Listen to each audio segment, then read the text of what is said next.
On October the 7th, 1994, Sarah McClendon, the senior White House news correspondent who has covered 11 presidential administrations, beginning with that of Franklin Delano Roosevelt, demonstrated once again that she has the courage to ask the hardball questions other journalists only dare to think.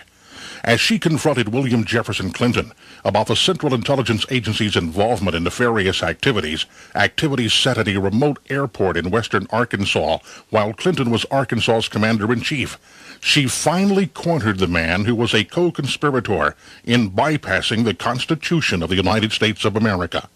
In doing so, the president was not only forced to address the looming scandal that may impeach him, Clinton once again demonstrated his trademark talent. He lied. Sir, the Republicans are trying to blame you for the existence of a small air base at Mena, Arkansas. This base was set up by George Bush and Oliver North and the CIA to help the Iran-Contras, and they brought in plane load after plane load of cocaine there for sale in the United States, and then they took the money and bought weapons and took them back to the Contras, all of which was illegal, as you know, under the Bolin Act. But tell me, did they tell you that this had to be in existence because of national security? Well, let me answer the question. No, they didn't tell me anything about it. They didn't say anything to me about it.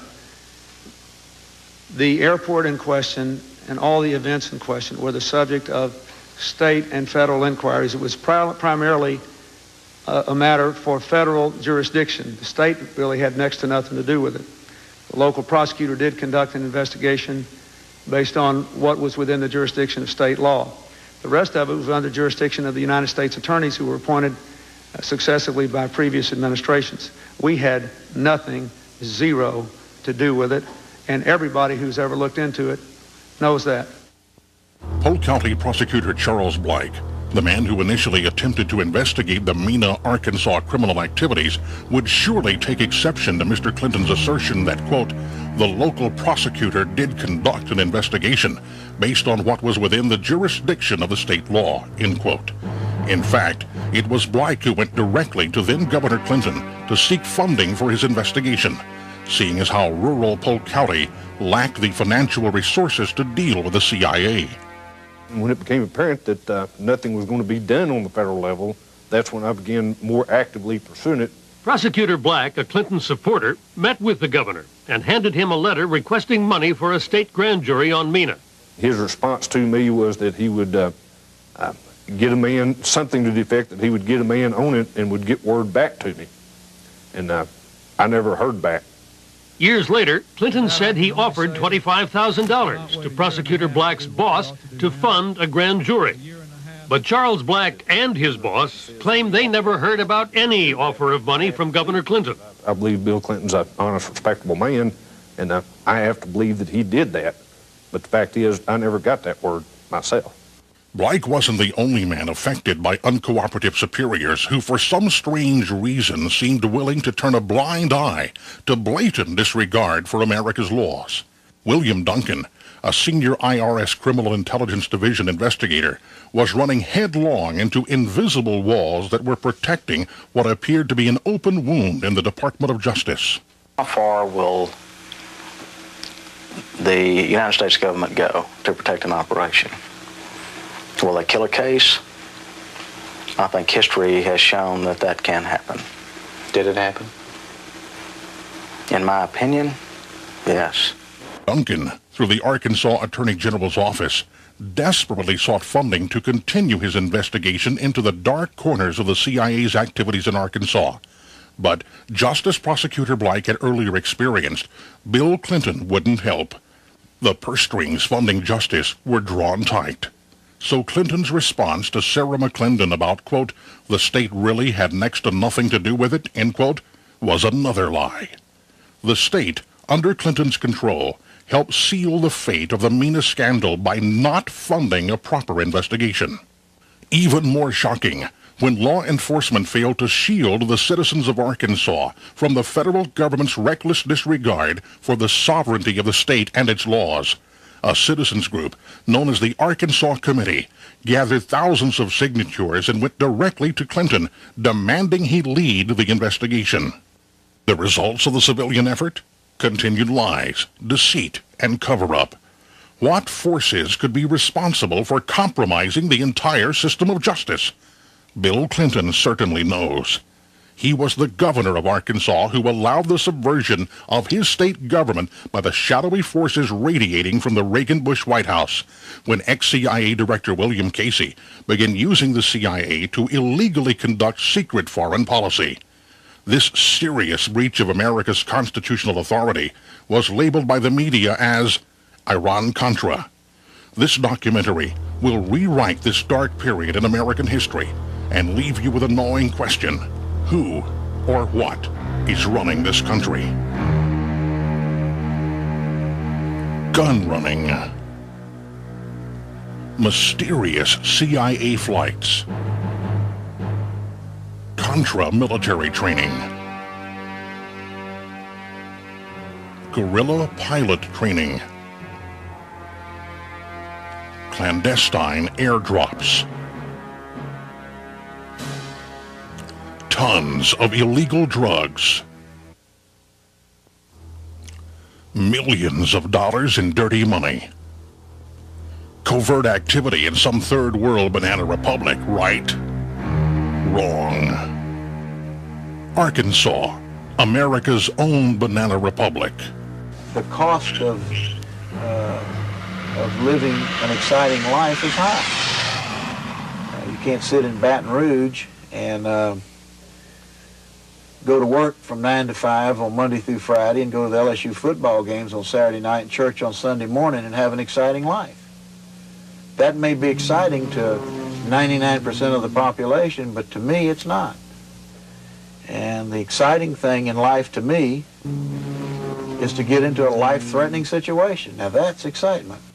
That was the voice of the late Adler Berryman Seal, pilot extraordinaire, soldier of fortune, drug smuggler, undercover agent for the FBI, DEA, U.S. Customs, and the Central Intelligence Agency. Barry Seal, who was ruthlessly assassinated in Baton Rouge, Louisiana in February 1986, plays a pivotal role. Along with his C-123K military transport plane he affectionately named the Fat Lady, in chronicling the true history of Iran-Contra. This story is about unmasking the deception that was perpetuated upon the American people at a time in the mid-1980s when a small backward state, Arkansas, became the epicenter of a CIA-like operation designed to do an end run around congressional law. A black operation being backdoored out of the Reagan-Bush White House and set in place in rural western Arkansas under the watchful eyes of then-Governor William Jefferson Clinton. We will expose the ongoing cover-up, which has now spanned 3 presidential administrations, a cover-up designed to keep the American people in the dark about the unthinkable, that trafficking in cocaine is justified in the pursuit of national security and foreign policy. This documentary is presented from 2 unique perspectives, from the outside through the eyes of numerous journalists, news organizations, and researchers constituting more than an 8-year effort to get to the truth surrounding the CIA's use of western Arkansas as a staging area for deniable covert activities, and told from the inside through a man who survived the MENA connection and who now, at great personal risk, is willing to set the record straight about the inner workings of the CIA's off-the-shelf, self-sustaining, standalone project known as the Enterprise. This intelligence insider, Terry Reed, has written a best-selling book, Compromised: Clinton, Bush, and the CIA, detailing the inner workings of Ronald Reagan's backdoor foreign policy, mislabeled Iran-Contra by the media. Terry will join us later in this documentary to lead us through this maze of deceit that was the brainchild of George Herbert Walker Bush, and which compromised Bill Clinton. So what were Barry Seal's CIA-assigned tasks at MENA? First, the Contras needed guns. Arkansas's National Guard armories had most of the component parts in inventory from which to build guns.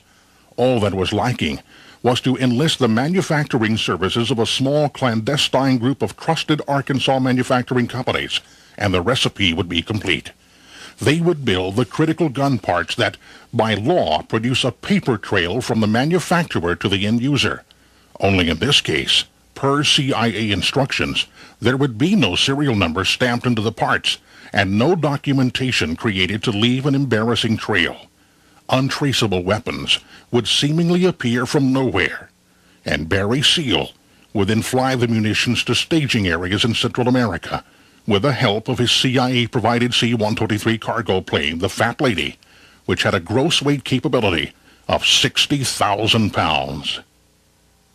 Second, the Contras needed skilled pilots, pilots trained in the risky and often deadly business of flying slow and heavily laden cargo planes behind enemy lines for the purpose of resupplying the Contra soldiers on the ground in Nicaragua. As we had learned in Vietnam, guerrilla warfare depends upon a continuous supply of munitions, medical supplies, and food being provided to the foot soldier on the ground. The CIA's Enterprise, based in Honduras, had already procured the planes such as the C-123 Provider and the C-7 Caribou. But potentially catastrophic risks were being taken by piloting the planes with American crews. If an accident or a shoot-down did occur, the CIA would have built-in deniability if the planes were piloted by Nicaraguan nationals who were simply trying to liberate their country from the jaws of communism. Being an FAA-certified flight instructor, Terry Reid's role with respect to the Contra pilot training was to train the students in multi-engine low-level operations, giving special emphasis to aerial cargo delivery techniques at night, while in hostile fire environments. Third, Seal was tasked with flying the necessary cash back to Arkansas to sustain the operation. All of the sources of Seal's cash are not yet known. However, a large amount has been traced to the Drug Enforcement Administration in Florida. It appears the DEA was funding the MENA operation with cash seized during drug raids. Were there Contras who relied on the profits of narcotics in order to buy arms and to survive? Yes. It is easy to see how the entire MENA enterprise could evolve into ex-CIA Director Bill Casey's mandate to develop an off-the-shelf, self-sustaining, stand-alone entity that could perform certain activities on behalf of the United States. But what developed as a result of Barry Seal building the machinery to launder unauthorized government money will likely emerge as a money laundering scandal, the likes of which this country has never seen. Back in the summer of 1987, a young television journalist named Teresa Dickey was covering western Arkansas for Channel 5 out of Fort Smith, a city located 100 miles north of Mena.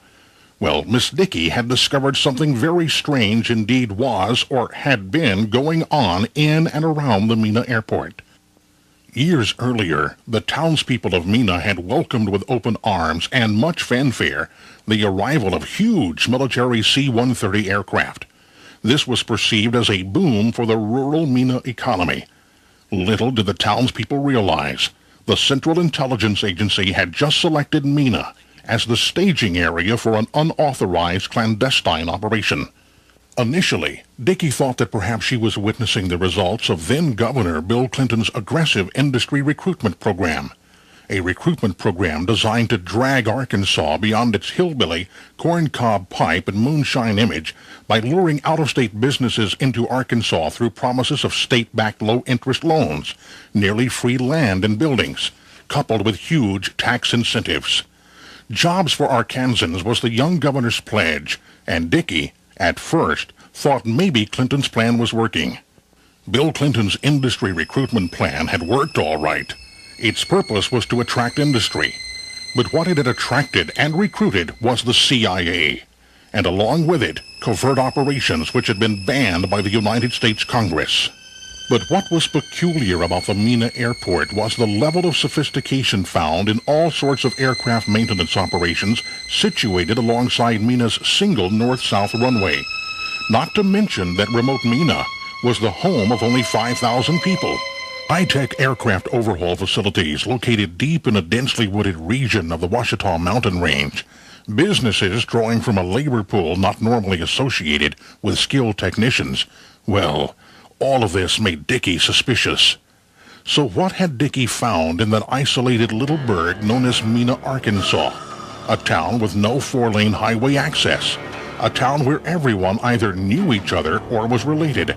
A town that was harboring a deep, dark secret.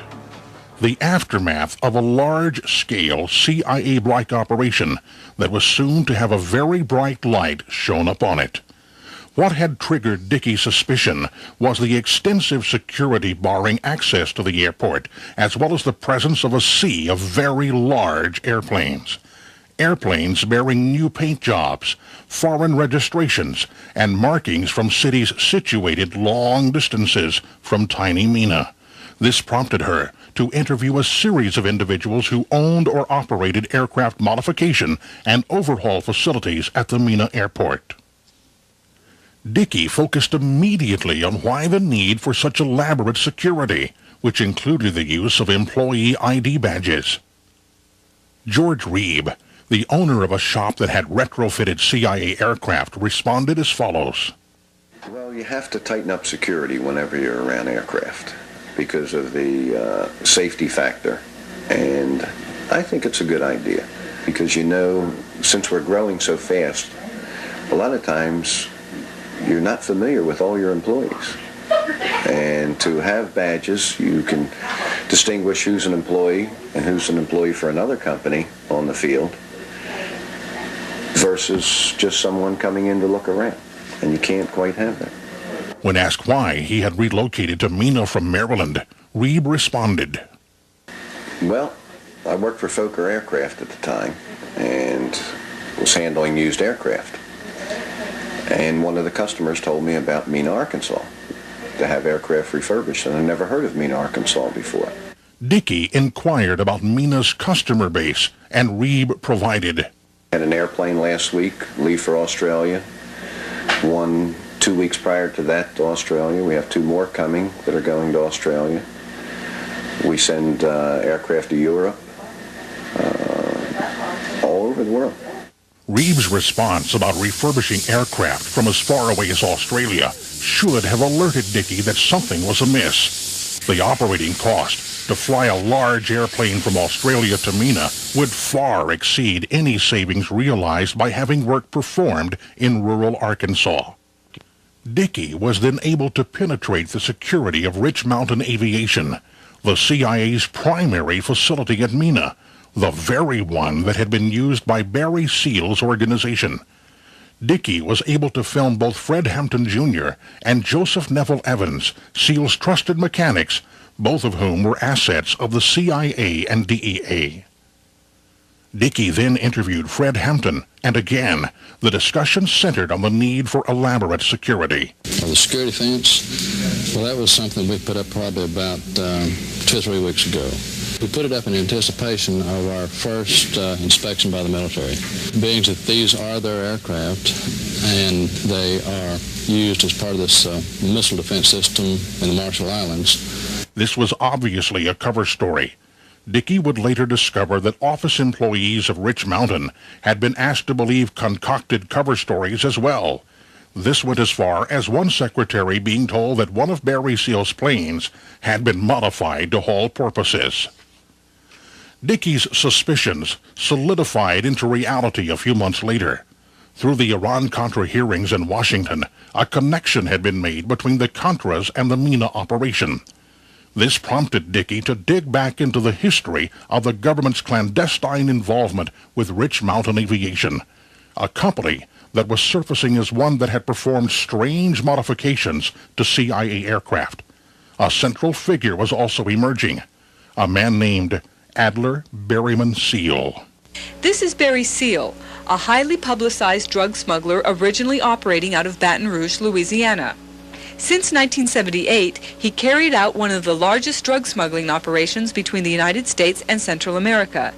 In the spring of 1982, Louisiana State Police warned Seal that they would tail him wherever he went in efforts to stop his operation.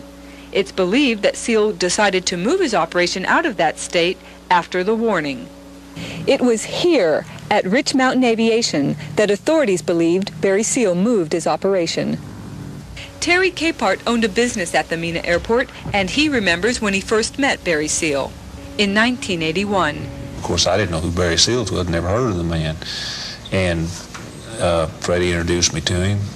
Capehart didn't know of Seal's drug background then, but remembers that this man, Joe Evans, former partner of Freddie Hampton's, brought in one of Seal's planes to Rich Mountain Aviation.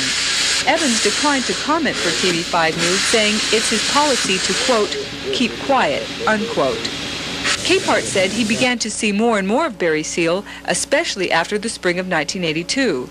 He didn't suspect anything until the Polk County Sheriff called him in with some troubling information.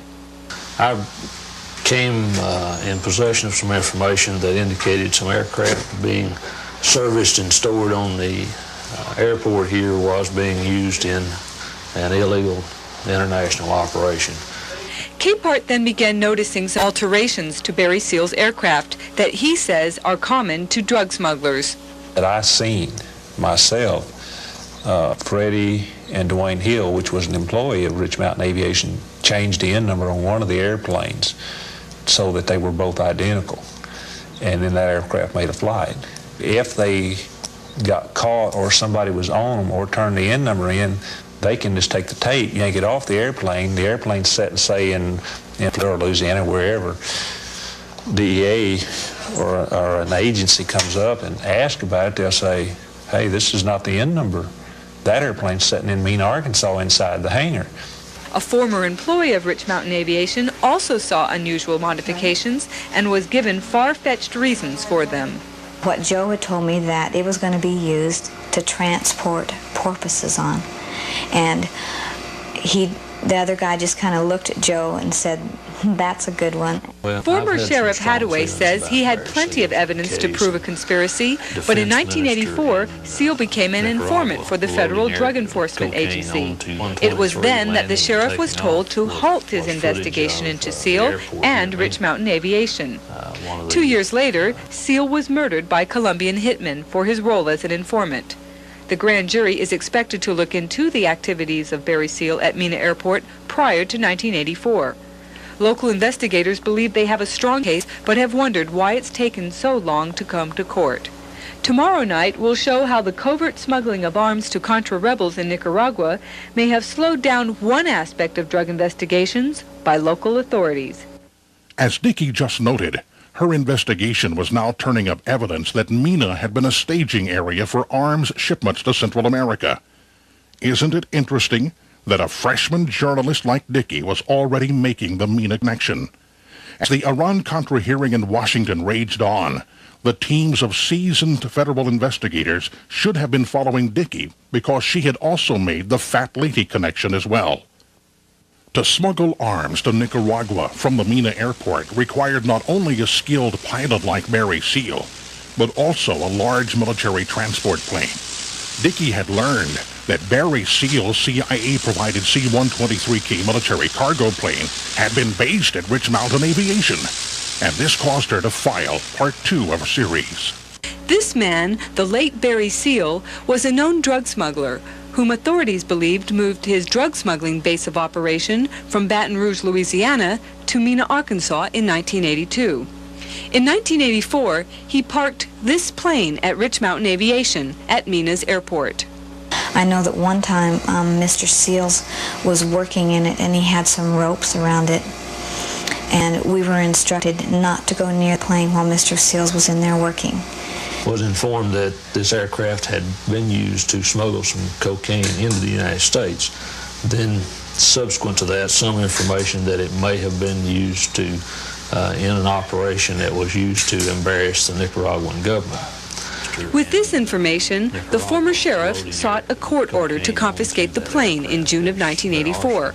Everything was lined up, but then he received a telephone call from a drug enforcement agency supervisor from Miami named Robert Jara.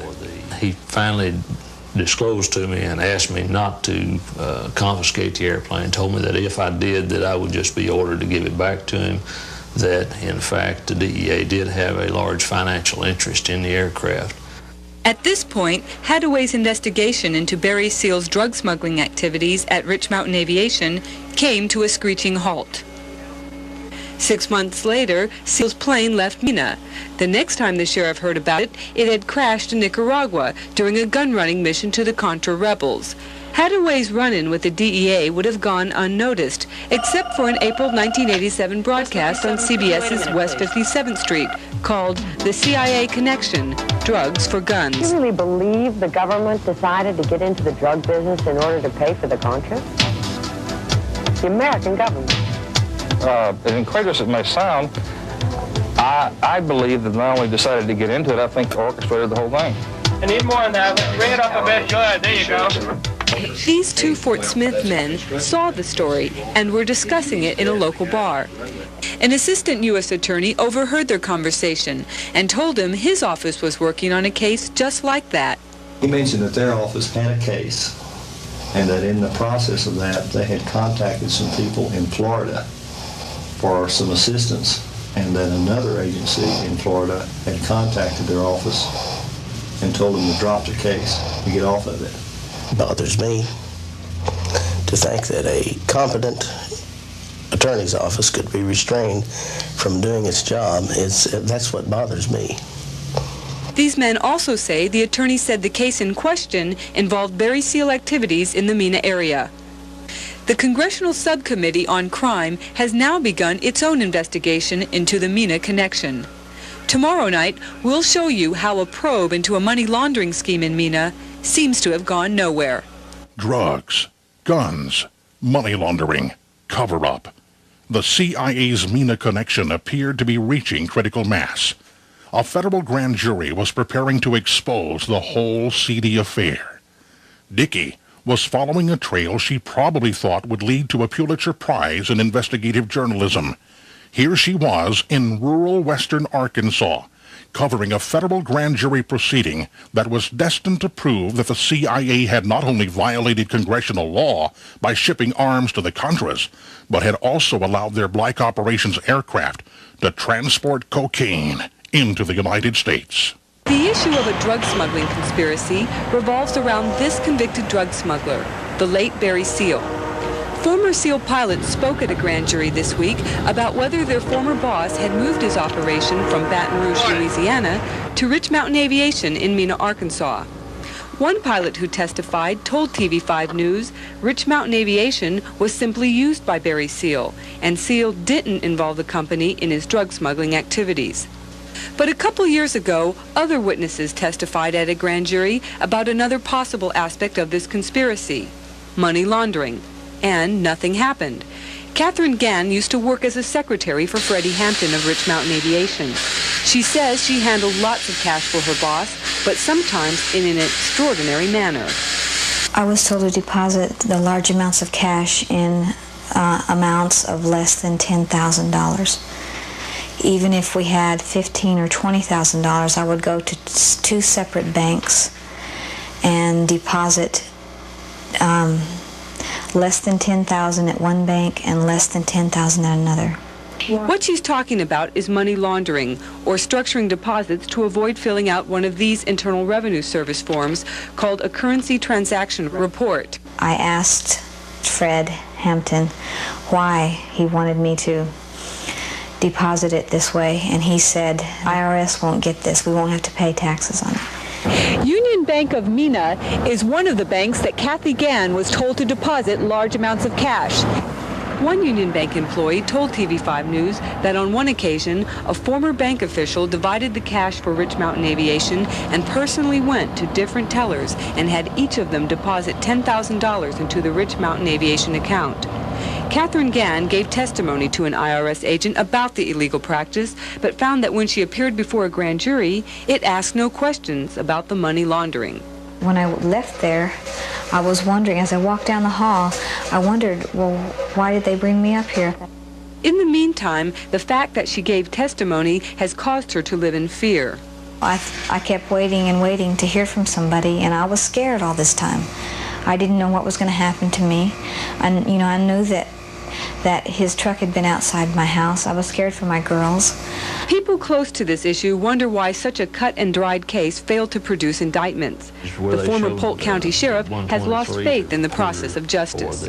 Really do not have a great deal of confidence in the function of the federal criminal justice system at this time. But even if this grand jury fails to produce any indictments, other law enforcement officials say they will continue their separate investigations. In Mena, I'm Teresa Dickey reporting for the News People. You're probably wondering, how many indictments did the Fort Smith grand jury hand up? Answer, none. But Dickey noted that several other law enforcement officials were committed to continuing their investigations into the Mena connection if the grand jury bore no fruit. And investigate they did. In fact, their efforts triggered the interest of out-of-state media. Mena is a town of patriots and pickups, a town of 5,000 in the mountains of western Arkansas, a place that would seem as far away from American foreign policy as a place could get. And yet, one little airport on the southern edge of town is managing to raise questions that extend far beyond the city limits. 1,000 miles away from Mena, here in Washington, there are investigators for both the House and the Senate who would like to know what's going on at that little airport in western Arkansas.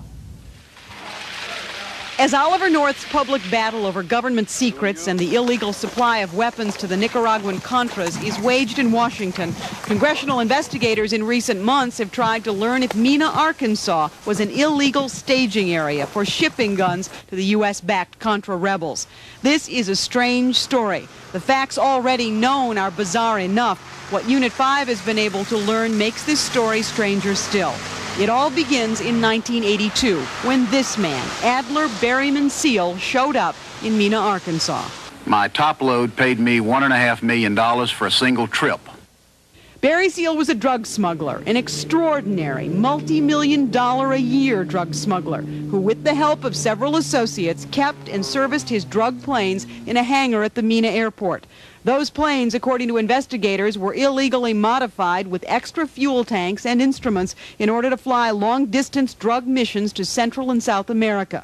Barry Seal paid his associates for those modifications with tens of thousands of dollars in cash. Money which, according to investigators, was illegally laundered by Seal's associates at banks in Mena. Yeah, I'm pleading guilty. But when Barry Seal was finally caught in 1984, investigators for the FBI, the IRS, and other agencies of law enforcement were told little or nothing about a special deal he had made with the Federal Drug Task Force headed by then Vice President George Bush. The deal? The government kept Barry Seal out of jail, and in exchange, Seal became a drug informant and helped put in jail some of his own associates in the international drug trade. But that wasn't all that Barry Seal did. Russell Welch, criminal investigator for the Arkansas State Police. Did Barry Seal ever say to you, I work for the CIA? He said he had worked for the CIA. Unit 5 has learned in the early 1980s, even before his arrest, Seal had bought one of his planes from a CIA front, Air America. The plane was used by Seal for drug smuggling, and the CIA company was paid in the traditional drug dealer fashion of $300,000 in cash. According to this confidential FBI teletype obtained by Unit 5, one of Seal's associates said he was maintaining Seal's aircraft at the Mena airport for the CIA. So what was Barry Seal actually doing? One federal agent, under very strict confidence, told me that it was assumed within his agency Barry Seal was carrying guns to Central America in exchange, was bringing drugs back on a free ride. Russell Welch of the Arkansas State Police was one of dozens of investigators who for years had been tracking Barry Seal and his associates. As these documents obtained by Unit 5 indicate, the FBI, the IRS, Customs, and the Attorney General of Louisiana formed just a partial list of those who wanted some answers. They didn't get them. Internal FBI documents indicate investigators were told not to look into any of Seal's activities that occurred before his 1984 plea agreement. So, blocked from seeking indictments against Seal, investigators sought indictments against Seal's associates at the Mena airport for allegedly aiding in the drug smuggling and for alleged IRS violations. So far, no indictments have been produced. At the end of this year, the statute of limitations will run out on those alleged crimes. As for Barry Seal, time ran out in 1986 when he was assassinated in Louisiana by Colombian drug dealers. Some of Seal's secrets died with him, but some of those secrets today remain guarded by the National Security Council, the agency for which Oliver North worked. The NSC has blocked a recent congressional request to examine the relationship of drug smuggling to American foreign policy in Central America. As a citizen, America didn't get its day in court. Chicago journalist Carol Moran unearthed a whole new facet of the Mena operation. As her investigation continued, she connected the dots from Mena to Washington and discovered that a major portion of Oliver North's Contra assistance program took place in a wooded, mountainous region north of the Mena airport. Watch part 2 of Moran's special. Angola, where the United States has supported rebels against the Marxist government. South Africa, where the United States has walked a tightrope between the minority white government and the majority black population. Central America, where the United States has tried to overthrow the leftist government of Nicaragua and prop up the centrist government of El Salvador. 3 critical areas for U.S. foreign policy that seem very distant from the concerns of a small community in western Arkansas, but maybe not. Mena, Arkansas is a small town in the mountains along the Arkansas-Oklahoma border. It has no interstate highway. It takes some effort to get here. But some people, some very interesting people in recent years apparently made that effort. I don't think that there's really anything that we can pin down about them. I believe there's truth in every story. The rumors and gossip surround 2 small airfields. The first is the Mena Airport, where this giant C-130 military cargo plane, tail number N4469P, arrived one day last year. It is a huge plane for a small airport, a plane that originally belonged to the Royal Australian Air Force. Curiously, around the same time, a group of Australians arrived to work at the airport, telling investigators like Russell Welch of the Arkansas State Police some strange things. You've spoken with some of the Australians at the airport, correct? Yes. And some of them have told you they're part of a CIA operation? Yes, it didn't seem to be too much of a secret. An Australian at that time told Welch the C-130 would soon be on its way to Angola, mission undisclosed. Unit 5 has learned of 2 current federal probes at the airport. U.S. Customs in Houston is investigating possible violations of the Neutrality Act, whether or not this plane, considered to be a weapon of war, might be on its way into the hands of South Africa. The second investigation by Arkansas Congressman Bill Alexander probes, among other things, whether or not the CIA within the past year and a half contracted with various partners to transport arms to Central America, allowing them to bring drugs back to Mena, with distribution in Miami or New York. The mayor of Mena, Jerry Montgomery, doesn't believe any of it. That's hard for me to believe, that Mena, Arkansas was used. But there's more. Down a winding dirt road, back in the mountains, where even the locals can get lost, resides yet another mystery. Now, this landing strip is a curious thing. It exists in an isolated mountain valley in the middle of nowhere, when there already is an airport just 11 miles from here. So why was 2,700 feet of runway installed here? Why was this landing strip built, and what was it built for? One person who thinks he knows the answer is Gene Wheaton, a former criminal investigator for the U.S. Army who has done his own investigation. They were training pilots to make night flights and takeoffs and landings of strips that had no lighting, no air control, so forth. Wheaton's deposition came last year in an unsuccessful civil lawsuit against Oliver North and other principals in the Iran-Contra scandal. Oliver North won that battle and now in Washington fights the criminal charges against him. It is a fight over what government secrets should stay secret. In some ways, on a smaller scale, that's the same battle going on in Mena, Arkansas, where investigators from a variety of agencies for a number of years have asked questions of the government and have received few answers. The people of Mena themselves continue to debate whether or not their small town has some ongoing role in American foreign policy. I don't see how it could have been kept a secret. There are definitely fishy things going on, and there's a lot of cover-up. So, in the mid to late 1980s, news of the MENA connection spilled forth. This may lead one to wonder if the media simply dropped the MENA story after the aftermath of the Iran-Contra scandal died down. Quite the opposite. Time and time again, the story would leap into the headlines of predominantly Arkansas newspapers. Arkansas journalists, law enforcement officials, and citizens groups would try in vain to advance the investigations, but an invisible force seemed to be keeping the lid on Arkansas's Pandora's box. Then, in 1992, during the presidential campaign, after the name of Bill Clinton was thrust into the mainstream media, a renewed interest in MENA surfaced as throngs of journalists rushed to Little Rock to investigate the obscure young governor who was seeking the Democratic Party's nomination. Countless reporters dug, probed, and pried into the layers of lies, deceit, and distortions that by then effectively interred MENA's dark secrets. Russell Welch of the Arkansas State Police and Bill Duncan, by then an investigator with the Arkansas Attorney General's office, were interviewed time and time again as the media slowly began to understand that a large-scale, high-profile CIA operation had in fact taken place on Arkansas soil on Bill Clinton's watch as governor. Arkansas Democratic Congressman Bill Alexander renewed his efforts to get the truth out. The truth that even he had been stonewalled as his office attempted to dissect the MENA story. Then, in April of 1992, as the pressure cooker containing the MENA scandal seemed ready to burst, with the resulting steam most assuredly scalding Bill Clinton and destroying his political career, Time magazine came to the rescue. Time's full-page story, which savagely attacked the credibility of Terry Reid and ridiculed nearly everyone associated with the MENA investigation, effectively nailed the lid once again on the CIA's box of dirty secrets.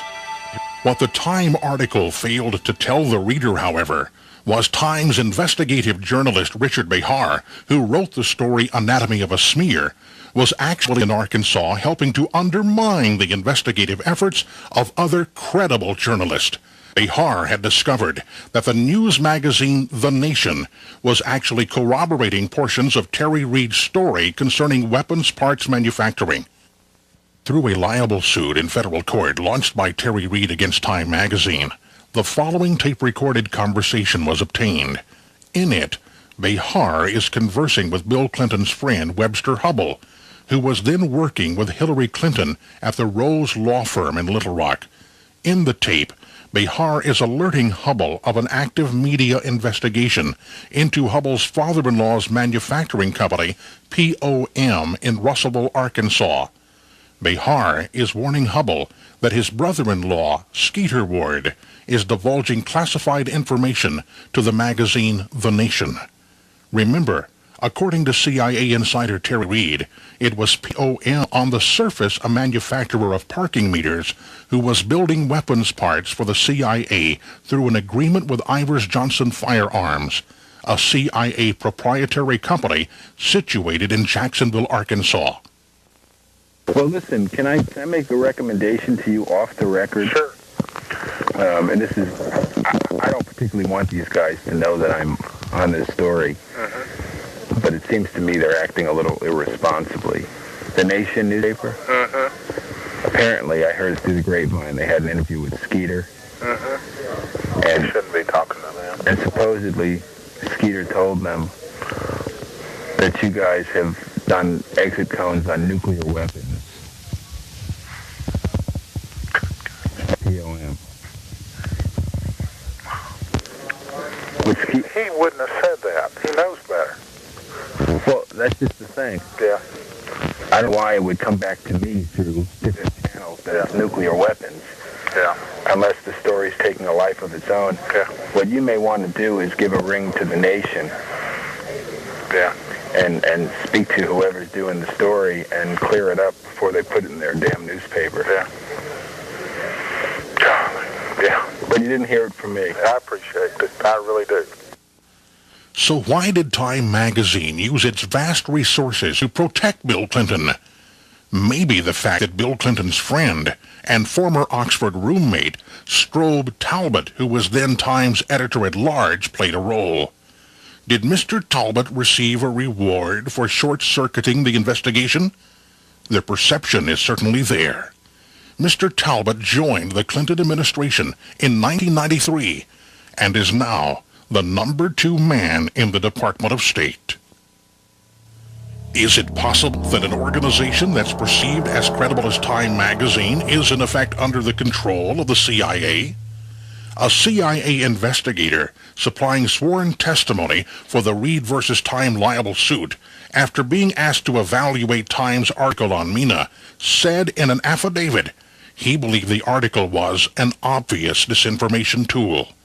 So, with Time magazine's help, it appeared that Mena would die and the truth would never come out. But the government had underestimated the determination of Terry Reed. Terry and his wife Janice were seeking complete vindication in federal court in Little Rock as a result of being the victims of a manufactured crime. Although silent and gagged within the federal court system for nearly 2.5 years, the Reeds emerged victorious. Terry was acquitted of all charges by a federal judge in Wichita, Kansas, charges involving the theft of an airplane, and Janice's case was eventually dropped. But they both wanted to see those who had needlessly ensnared them in the manufactured crime brought to justice. The Reeds and their attorneys saw this blatant misuse of the criminal justice system being used solely as a way to destroy their credibility, thus insulating important politicians from the Mena scandal. The Reeds had filed a civil rights lawsuit in July 1991 against Bill Clinton's chief of security, Arkansas State Police Captain Raymond Buddy Young. It was quite obvious from the court record that Young, working in concert with others, had helped to orchestrate the wrongful criminal indictment brought against them. Terry knew that properly trying the civil rights case would require reopening the entire Mena story. Power brokers of both political parties were desperate to ensure this didn't happen. As the Reed case simmered in a court file in Little Rock, the media was beginning to probe into the financial dealings of Bill and Hillary Clinton and their friends. By early 1994, a new term, whitewater, would consume the headlines and refocus the media's attention to Arkansas. And this time, reporters would attempt to better explain Bill Clinton's meteoric rise to power. Once again, that 4-letter word, M-E-N-A, would resurface. This time, the media would be armed with the information detailed in Terry Reed's book, Compromised. The reporters were beginning to notice a shocking similarity between the players of the Mena story and those of the Whitewater scandal. The connection Reed had made between people involved with the CIA's enterprise and some very prominent Arkansans caused CBS News to do an 8-minute story on the scandal that just won't go away. A civil war in Central America, drug smuggling in Arkansas, President Ronald Reagan and President Bill Clinton, the subject of tonight's Eye on America. But first, a little background. In the early 80s, a war was underway for control of Nicaragua. On one side, the ruling Marxist regime, the Sandinistas. On the other side, rebel forces, the Contras, labeled by the Reagan administration as pro-democracy freedom fighters. A base of support for the Contra movement, remote western Arkansas. Correspondent Bill Plant has been investigating for tonight's Eye on America. 1983, Ronald Reagan was president, Bill Clinton was governor, and little Mena, Arkansas, changed from a quiet town to a center for drug smuggling and reported Contra support activity. In the middle of it all, this man, admitted dope smuggler Barry Seal. He started doing business with the Ochoa family in Colombia, hauling his dope. Arkansas State Trooper Russell Welch investigated Seal's organization. Each trip would have 250 to 350 pounds of cocaine. He stated that he made $1 million in one trip alone. Seal built this hangar at Rich Mountain Aviation at the Mena Airport for his high-tech smuggling planes, used to fly guns to the Contras and more than 20 tons of cocaine into the U.S. over 3.5 years. Former IRS agent William Duncan traced some of Seal's drug profits laundered through MENA banks. We had direct testimony from people who were involved in the money laundering operation. We had testimony from people at banks who observed the transactions. And Barry Seal had another agenda. Pilot Terry Reed claims Seal hired him in 1983 to train Contra pilots at this remote airstrip north of MENA. I was involved in the flight training aspects of upgrading Nicaraguan freedom fighters to make them capable of flying combat aircraft. The airstrip was built by Seal's organization and also reportedly used to train Contra ground troops. In 1984, Seal was arrested for smuggling and was turned by the Drug Enforcement Administration into an informant and smuggler for the government. With help from both Lieutenant Colonel Oliver North and the CIA, Seal pulled off a spectacular drug sting. His own C-123 to Nicaragua, where he took these pictures of Sandinistas helping load Colombian cocaine onto his plane. After the sting, Seal flew the C-123 to the MENA airport, where it sat for a year. It was later shot down over Nicaragua, filled with guns for the Contras. By late 1985, Agent Duncan had gathered substantial evidence of alleged money laundering against Seal's associates Fred Hampton and Joe Evans of Rich Mountain Aviation. What happened when you tried to make this case before a grand jury? I was never asked to present the evidence to a grand jury, ever. The evidence was in this 24-count draft indictment prepared for the federal grand jury in January of 1986, but the grand jury never saw it. The United States Department of Justice did not pursue the cases, did not present the evidence of money laundering to the grand jury.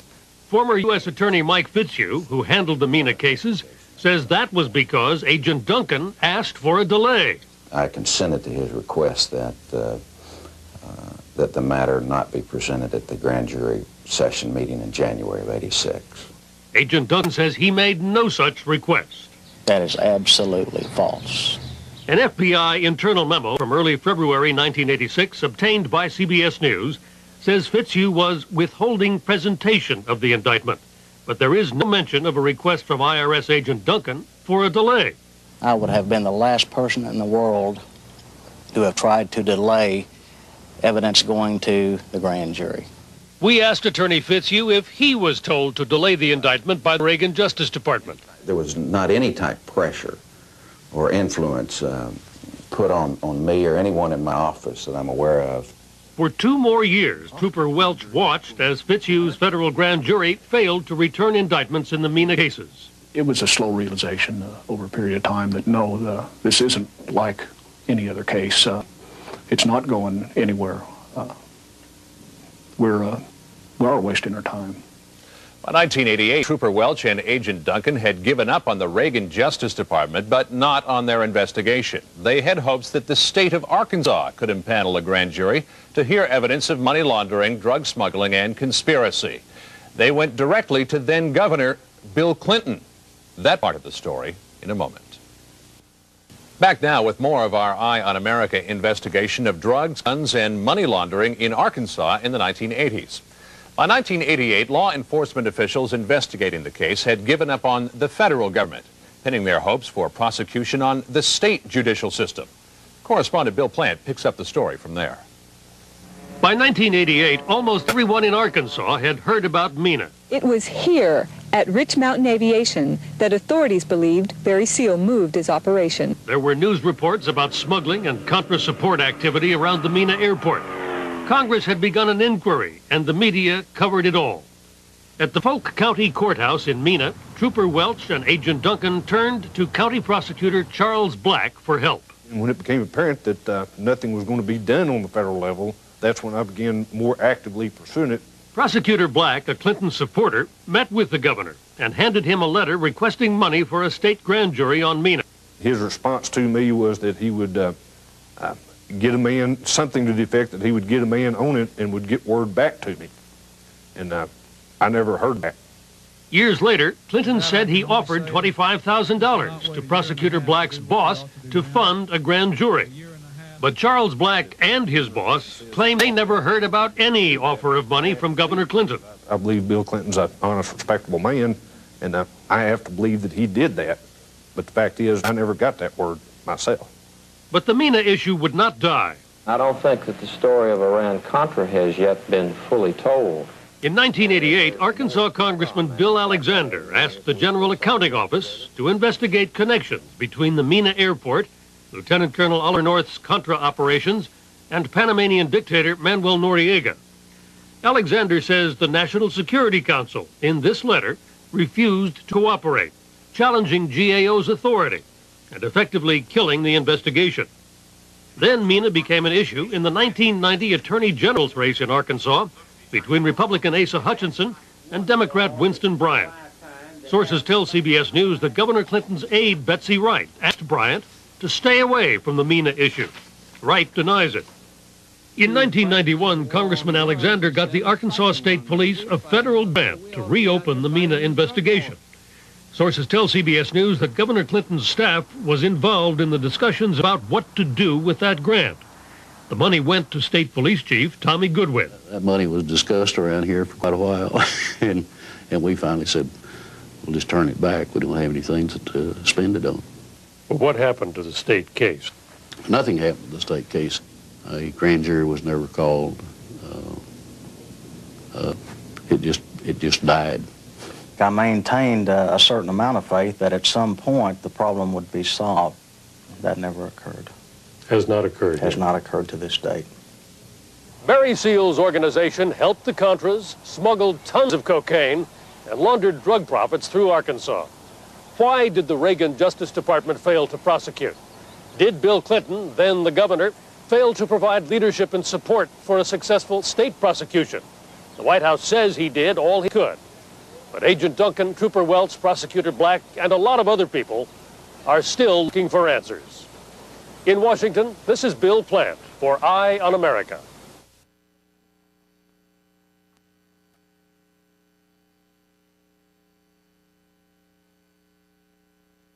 Why the Arkansas grand jury was not successful in bringing forth indictments, and why the media was unsuccessful in detailing the inner workings of the CIA's operations, requires the insight and comments of Terry Reed.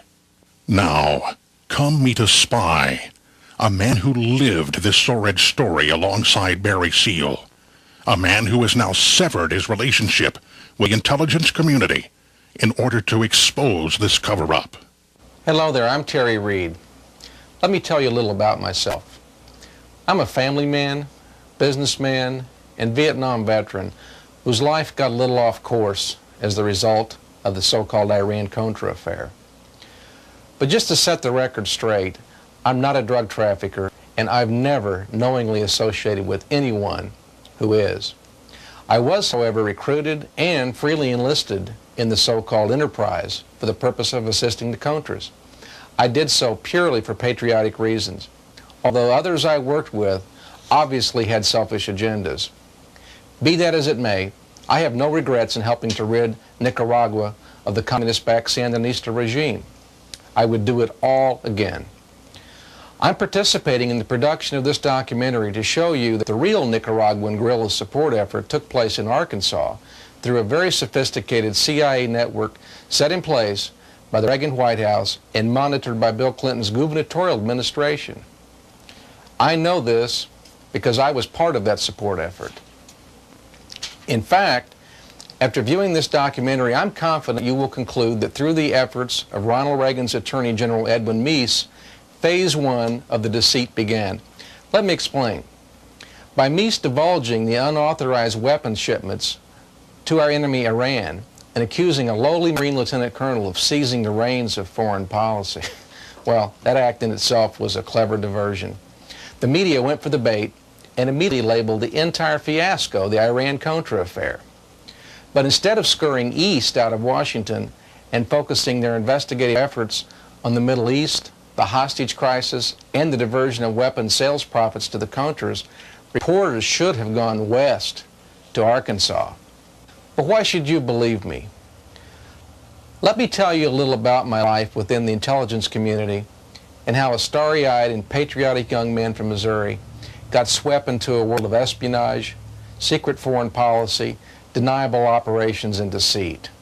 To begin with, Harry S. Truman was and still is my personal hero.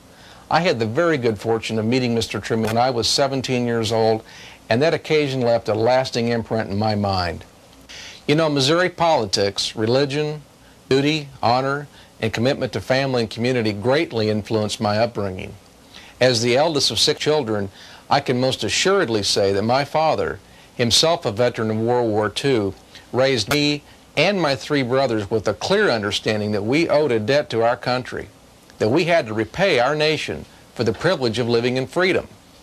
And being raised in Carthage, Missouri, a town of 10,000, a true Norman Rockwell setting, only 21 miles from the birthplace of President Truman, instilled in me a set of rural Midwestern values that I cherish and protect to this day. When my country called during the Vietnam War, I responded. I felt it was time to apply the military skills taught me from 4 years of Army ROTC training. After all, it was Harry Truman who had commissioned the ROTC program in Carthage that I had been fortunate enough to serve as a cadet company commander. After taking the military oath at the induction center in Kansas City, Missouri, our government placed me in Air Force intelligence. Upon graduation from a whole series of intelligence curriculums, I was then handpicked to serve in Defense Secretary Robert S. McNamara's ultra-top secret unit designated Task Force Alpha, based in the remote northeast jungles of Thailand. From there, the U.S. Air Force orchestrated a secret air and ground war in Laos and Cambodia. Our mission was to be the deniable link between authorized military operations and the unauthorized activities of the Central Intelligence Agency. We assigned Air America the tasks that were just quite frankly too unthinkable for the U.S. military to conduct. Now, this was my introduction to black or deniable activities. In the course of serving 8 years within the Air Force's intelligence community and pulling 2.5 years of duty in Southeast Asia, I met and worked with some of the people who would later surface in the so-called Iran-Contra affair. In fact, it was in Southeast Asia that I met and worked with a man named William Cooper, the Air America pilot who died in the crash of an American cargo plane that was shot down in Nicaragua, October 5th of 1986, the crash that exposed the CIA's efforts to violate the so-called Boland Amendments, you know, the laws Congress passed to limit American assistance to the Contras. But after becoming disillusioned with the peacetime military, I elected to be separated from the military in 1976. I then enrolled in a pilot training curriculum in Southwest Missouri and graduated 3 years later with nearly every available aviation license and rating known. Then, by sheer coincidence, I entered an industry laden with agents of the KGB and those of our so-called ally Japan, who were actually attempting to steal American defense technology. So it was in Oklahoma City in 1980, while working as executive vice president of a high-technology trading company, that I was recruited by the FBI's counterintelligence division to monitor and help disrupt the efforts of agents of the Kremlin who had penetrated the American machine tool industry. These activities and adventures, I might add, required me to travel behind the Iron Curtain, not only to sow some seeds of deceit, but to pirate some Soviet technology as well. Now, where I feel this story gets interesting is later, while working under deep cover on the now famous Toshiba case, the one involving the theft and sale of American nuclear submarine technology to the KGB by Japan's Toshiba Machine Tool Company. It was then that I was put into play with an agent of the CIA who carried the code name of John Cathy. Now, this took place in Oklahoma City in early 1982. And Agent John Cathy's real name is Oliver Lawrence North, the same Marine Lieutenant Colonel later accused of taking over the Department of State by Ronald Reagan's administration. As North and I worked together, we shared memories of not only our combat experiences in Southeast Asia, but rehashed our mutual disdain for Congress as well. The same Congress that had put us as young soldiers in harm's way and then sat back and debated the morality of it all. But North also shared with me what he referred to as a secret Reagan plan to destroy the USSR. He continuously referred to Russia in our conversations as a failed colonial power, that the timing was right to incite revolution within the Russian colonies. It was through these efforts, North confided, that the CIA felt Russia could collapse economically. Then North asked if I was interested in helping to deal what he called a death blow to the evil empire that had kept its finger on the nuclear trigger throughout my lifetime. I can say this, I enthusiastically jumped on board what is now referred to as the secret Reagan agenda. It was then, through my rather intimate relationship with North, that I was quietly tapped to support the Contra effort. North arranged for me to be introduced to a man named Adler Berriman Seal. Barry Seal was an asset of the CIA and the man tasked with setting up the necessary facilities to keep the Contras alive in body and soul, as Ronald Reagan had instructed Oliver North. Now that brings this story to Mena, Arkansas, because it was in Mena that Barry Seal had set up operations to covertly support and modify aircraft belonging to various federal agencies. Hey, but enough about my background. Besides, I'm getting bored just sitting here talking. You know, Barry Seal referred to me, as he did to himself, as a calculated risk taker, and I suppose that sums up the nature of most pilots. I've also been accused of being a rather action-oriented individual, so I've got an idea. Let's leave this stuffy office and head on out to the airport. You know, airplanes play a major role in this story. In fact, airplanes leave the so-called trail of truth that we'll follow as we lay open the Mena connection for public inspection. As you can see, I'm now dressed more appropriate to the role of a flight instructor. This is the way I dressed as I trained the Nicaraguan pilots in near Mena, Arkansas. We're also filming now in the Maule aircraft factory in Georgia for a reason. That reason being the Maule aircraft such as this one, came to bear heavy in the Iran-Contra story. As Richard Secord, Oliver North, and the CIA went shopping for small aircraft to use in Nicaragua in a hostile, very hostile combat environment, they came to the Maule Aircraft Company because Maule had a proven track record and built a very unique aircraft, an aircraft very suited to be used in rough terrain, unimproved conditions, primarily because of what is referred to as a conventional landing gear configuration using a tail wheel in lieu of a nose wheel.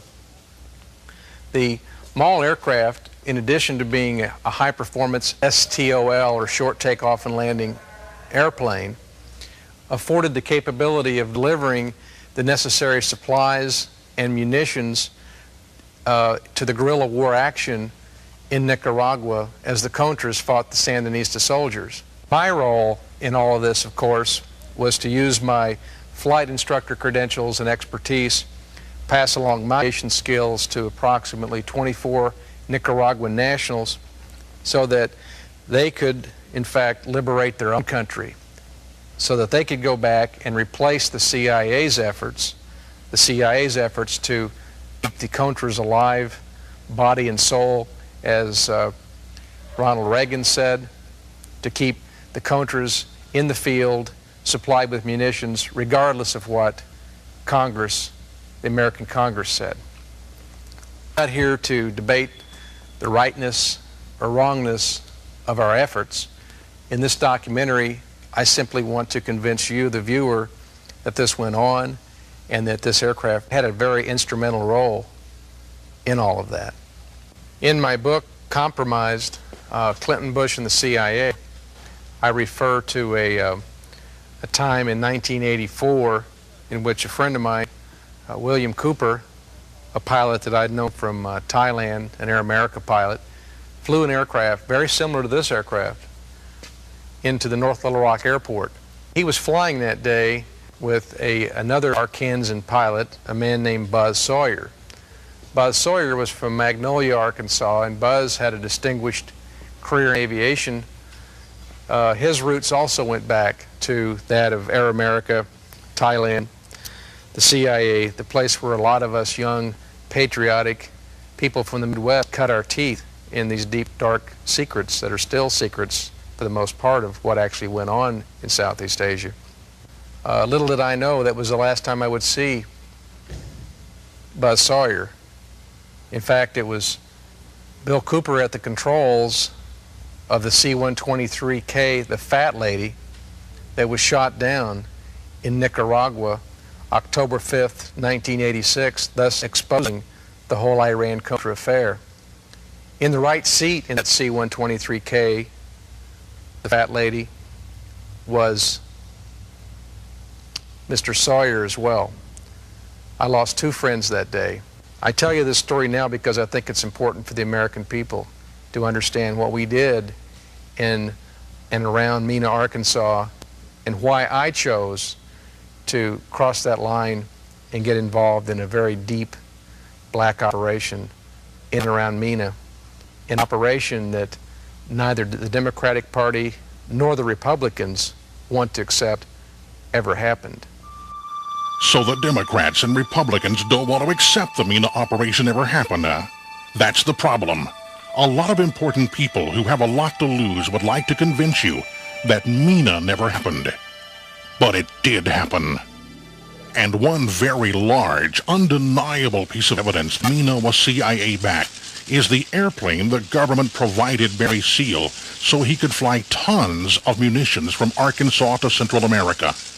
That airplane, the Fairchild C-123, nicknamed the Fat Lady, connects dots between the CIA's Air America and Southeast Asia, Mena, Arkansas, the CIA's proprietary airline in Miami, Florida named Southern Air Transport, and the Iran-Contra affair, the so-called Hasfa shootdown.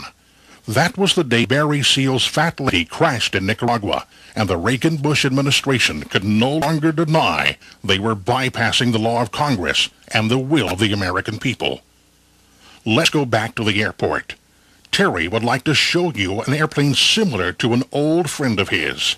He called her the Fat Lady, and it's time for her to sing. And what a story she has to tell. The real story of Iran-Contra, the one more appropriately entitled Iran-Contra Affair through the so-called Hasselhoff shootdown. That was the day Barry Seal's Fat Lady crashed in Nicaragua, and the Reagan-Bush administration could no longer deny they were bypassing the law of Congress and the will of the American people. Let's go back to the airport. Terry would like to show you an airplane similar to an old friend of his. He called her the Fat Lady, and it's time for her to sing. And what a story she has to tell. The real story of Iran-Contra, the one more appropriately entitled The Mena Connection. Barry Seal was provided a provider, very appropriately, a C-123K that had been stored in an Air Force museum at Wright-Patterson Air Force Base, Ohio. That aircraft, the C-123K that Barry Seal affectionately nicknamed the Fat Lady, becomes the common thread that sews together several black operations in a fairly dark period of American history in the mid-1980s. You see, I was at Mena, Arkansas the day Barry Seal first flew in his C-123K, the Fat Lady. The C-123K was a very instrumental aircraft in that it had the payload capability to fly munitions from Arkansas to staging areas in Central America, primarily Honduras and El Salvador. The interesting part of the story is these were weapons that were drawn from National Guard armories in Arkansas at a time in which Bill Clinton was Commander-in-Chief of the Arkansas National Guard. Some of these weapons were then mated with secret component parts that were being built by CIA contractors in Arkansas, component parts that would, in effect, bear no serial numbers, component parts that would become untraceable. Little did we all know that a C-123K, such as this one, would be shot down by a Soviet SA-7 handheld missile on October the 5th, 1986, and thereby shed a lot of unwanted light on a very secret operation. A secret operation backed by the CIA to bypass the will of Congress and supply the Contras in their effort to defeat the Sandinista regime. As you can probably tell, Terry Reed loves airplanes, and flying is one of his passions. His ability to transfer his flying skills to others is why Barry Seal and the CIA hired him. But Terry's story is much larger than just that of a flight instructor. He joined Oliver North's MENA operation with bona fide intelligence credentials provided by the United States Air Force. For this reason, Terry was entrusted to orbit with some pretty heavy hitters, coming from both sides of the equation, both government and civilian. Let's catch up with Terry and see if he will tell us the names of some of these heavy hitters in the MENA story. Terry, in your book Compromised, you talk about being sponsored into Bill Clinton's inner circle shortly after moving to Little Rock in 1983. That's right. You know, my background's manufacturing, and I'd moved to Arkansas and co-founded a business, an ultralight manufacturing firm, with a man named Seth Ward. Now, Seth refers to himself as a Little Rock industrialist. He is, in fact, a self-made multimillionaire, and Seth is now emerging, though, as sort of the mystery man behind the whole Whitewater affair.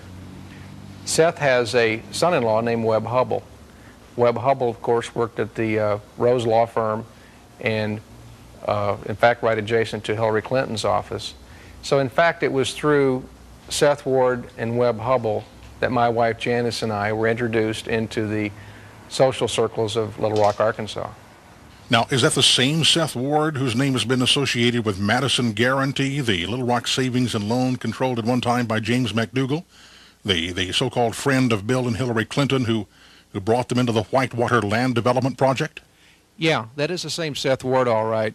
And, of course, his son-in-law, Webb Hubbell, is the man who worked side by side with Hillary Clinton at the Rose Law Firm and the man who Clinton had as his number 3 person in the Department of Justice until Webb resigned. The same Webb Hubbell who is now a felon as a result of pleading guilty to Whitewater-related crimes. I believe they included overbilling the government when Webb was at the Rose Law Firm and tax invasion.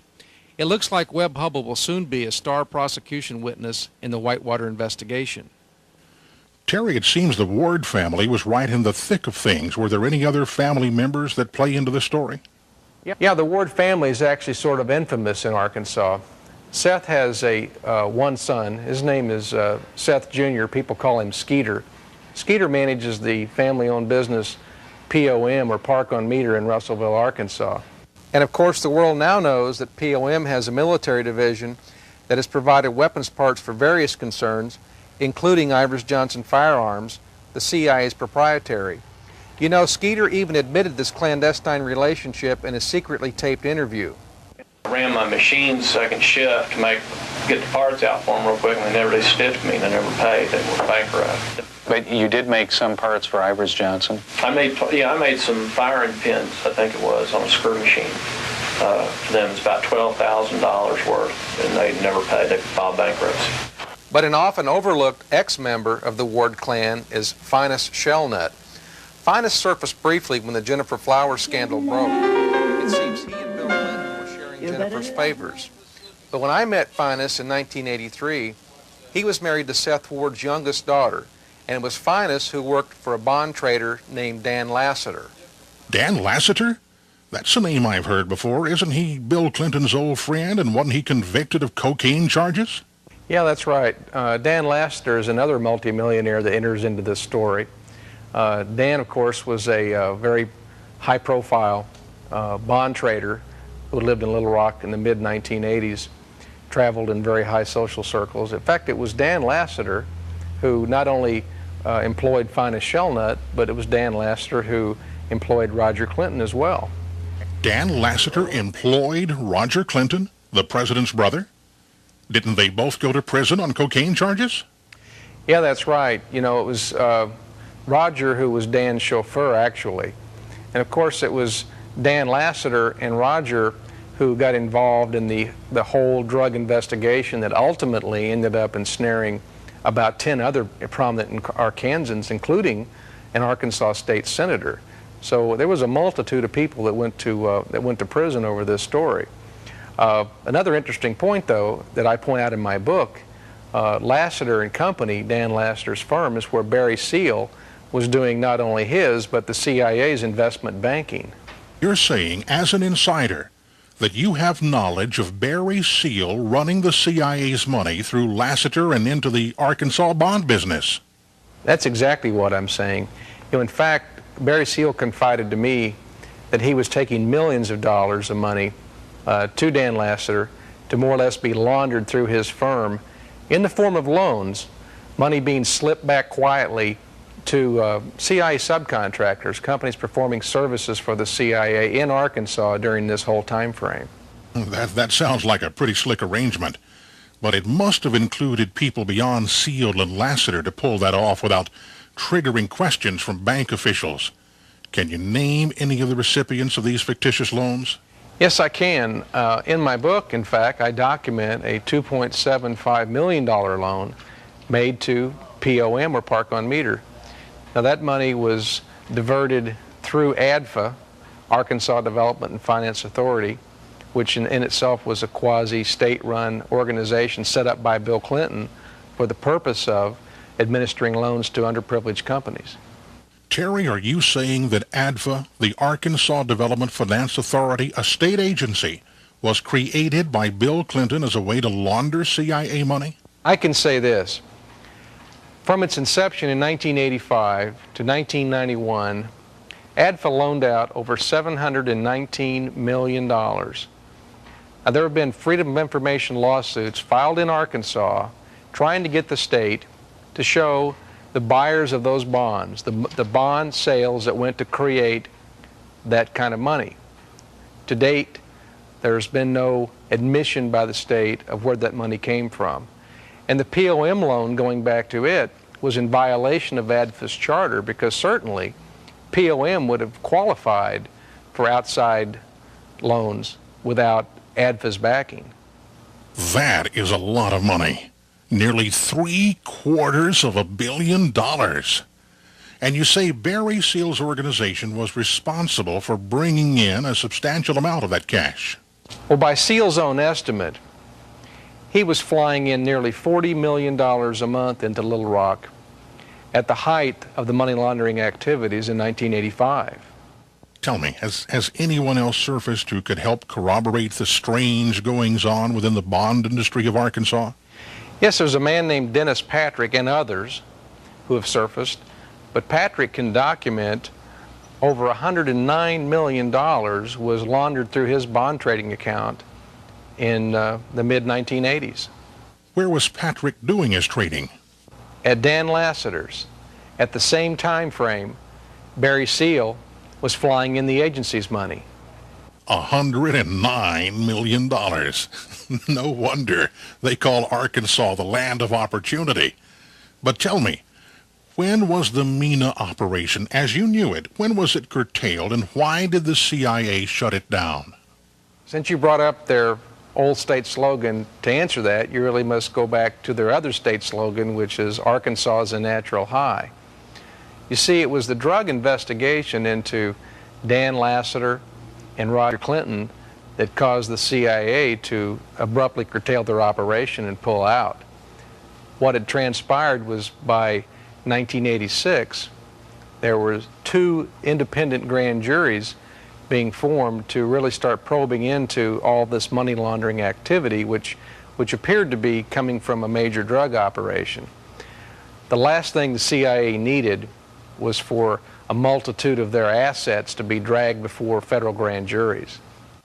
Terry, I recall in your book you talking of a high-level secret meeting taking place near Little Rock in early 1986.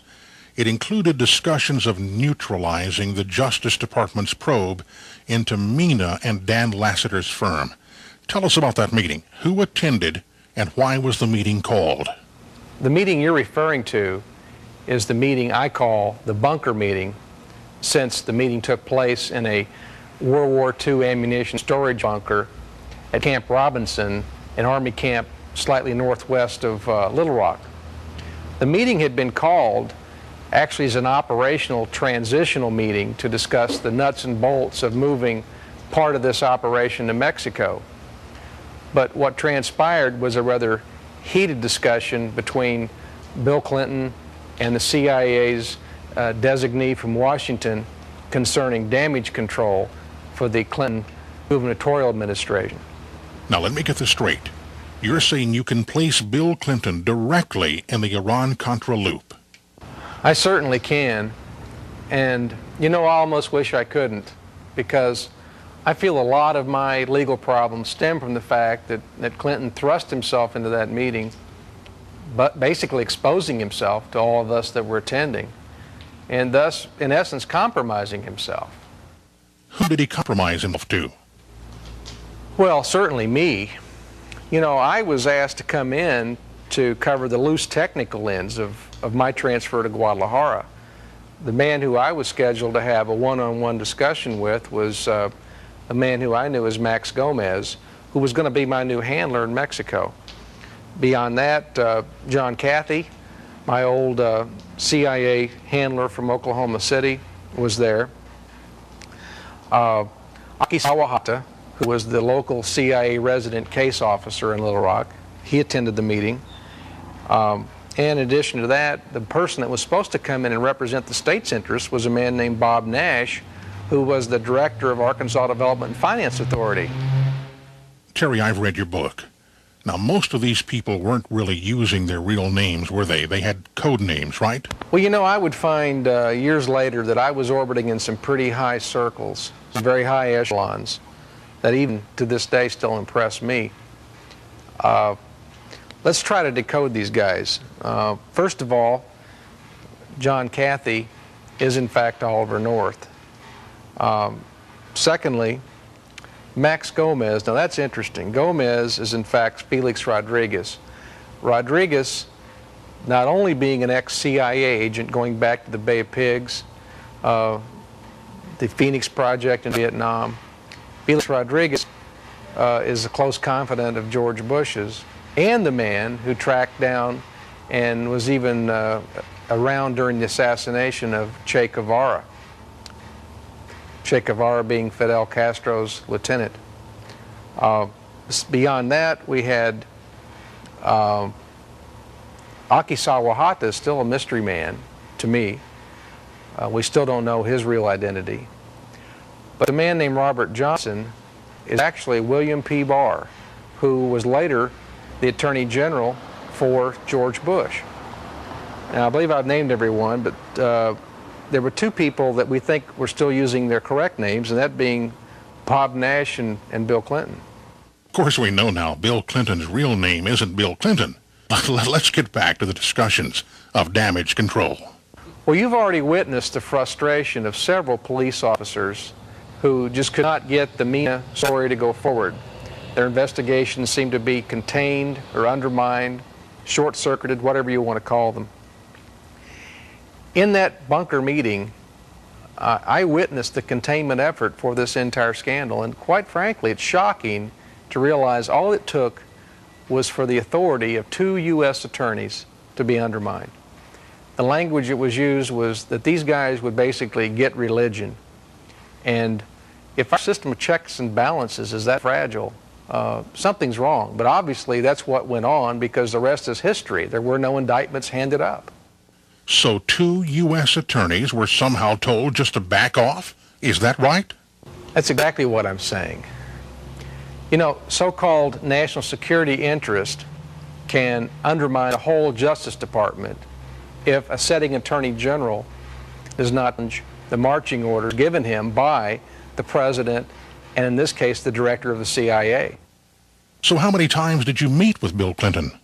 Actually, on 3 separate occasions, only 2 of which I'm free to discuss on this interview. The third may come up in my court case in Little Rock, Arkansas. But you've heard about the first one, the one in the so-called bunker meeting. The second one took place outside of a Mexican food restaurant in Little Rock named Juanita's. That brief encounter, impromptu encounter, was to discuss my moving on down to Mexico to help set up the CIA's front company at the Guadalajara airport. Terry, why would Clinton care if you moved to Mexico or not? You know, that's a good question. And in hindsight, I'm sure Bill Clinton saw me as a liability. You know, considering what all I had seen while I worked there with the Central Intelligence Agency, considering the social circles I was orbiting in, well, I'm sure he was just, as quite frankly, wanted me as far from Little Rock, Arkansas as he could get me. So in other words, he wanted you out of Dodge City, right?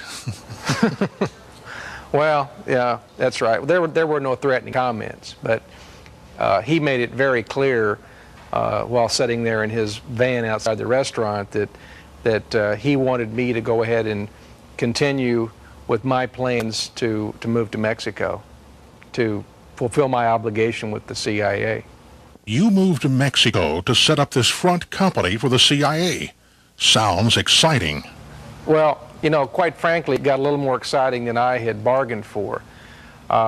My job was really just to move to the Guadalajara airport, set up a company, Machinery International, who was to be a bona fide company, a company to operate in the machine tool industry, a company to bring in equipment to help automate Mexico. Now, of course, covertly, it was to perform services for the U.S. government. Just exactly what did these covert services include? Phase one of the plan was pretty simple. This company was to store, warehouse, safeguard, transship weapons, weapons that were destined ultimately for Central America. Phase two of the plan, however, which I found much more interesting, was that Machinery International would serve as a controlling entity to actually manufacture weapons on Mexican soil. Were the plans implemented?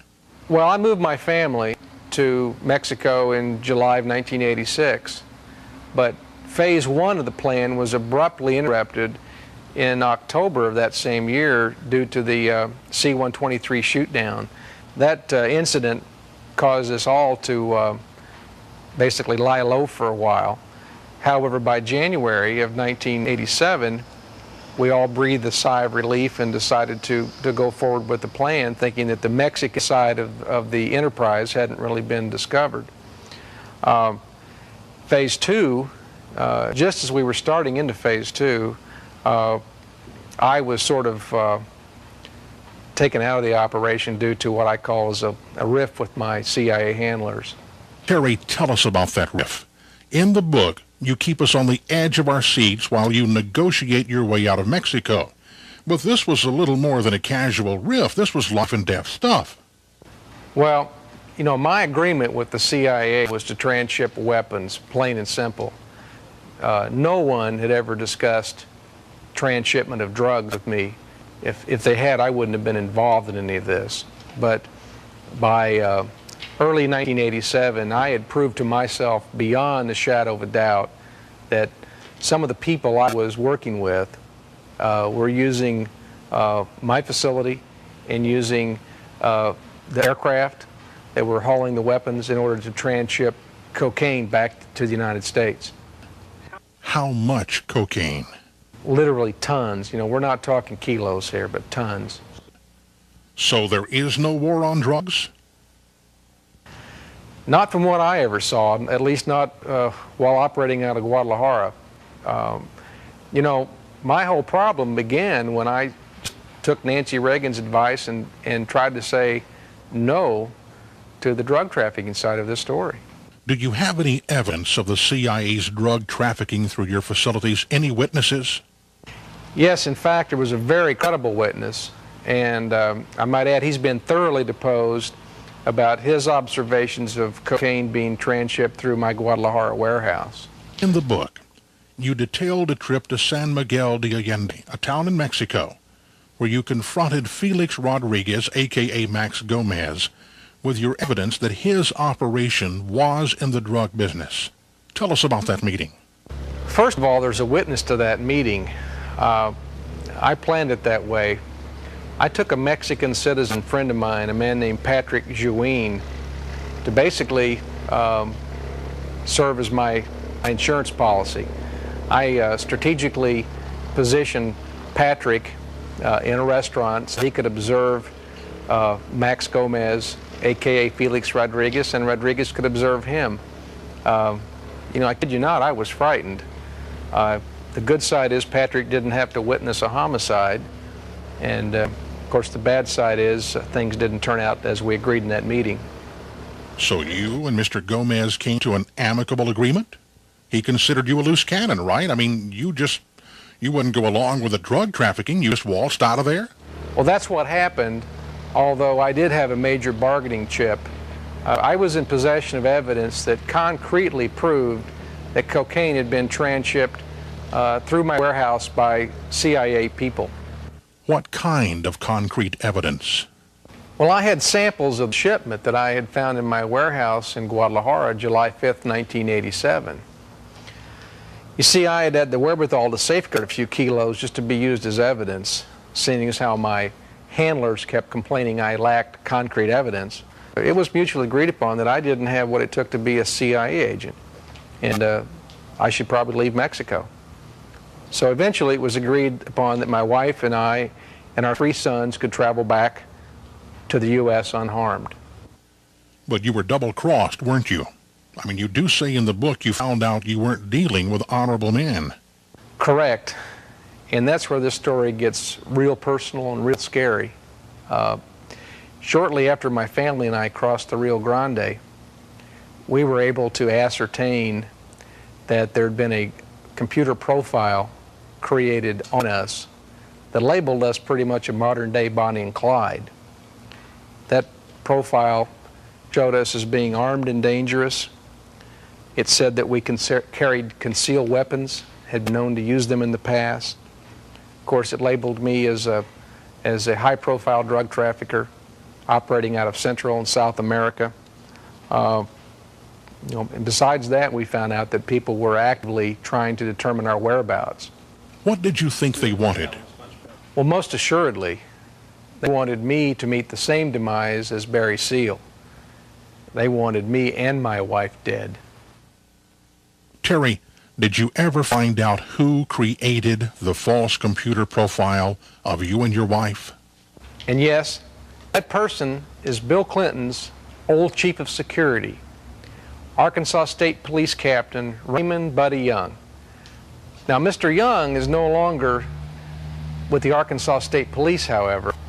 Mr. Young is now with FEMA, or Federal Emergency Management Authority, for the Southwest out of Denton, Texas. But you and your wife have sued Buddy Young and the others who say you were involved in this ordeal, correct? Yeah, the criminal justice system was obviously used against me and my wife by some very powerful, selfish, and cowardly individuals.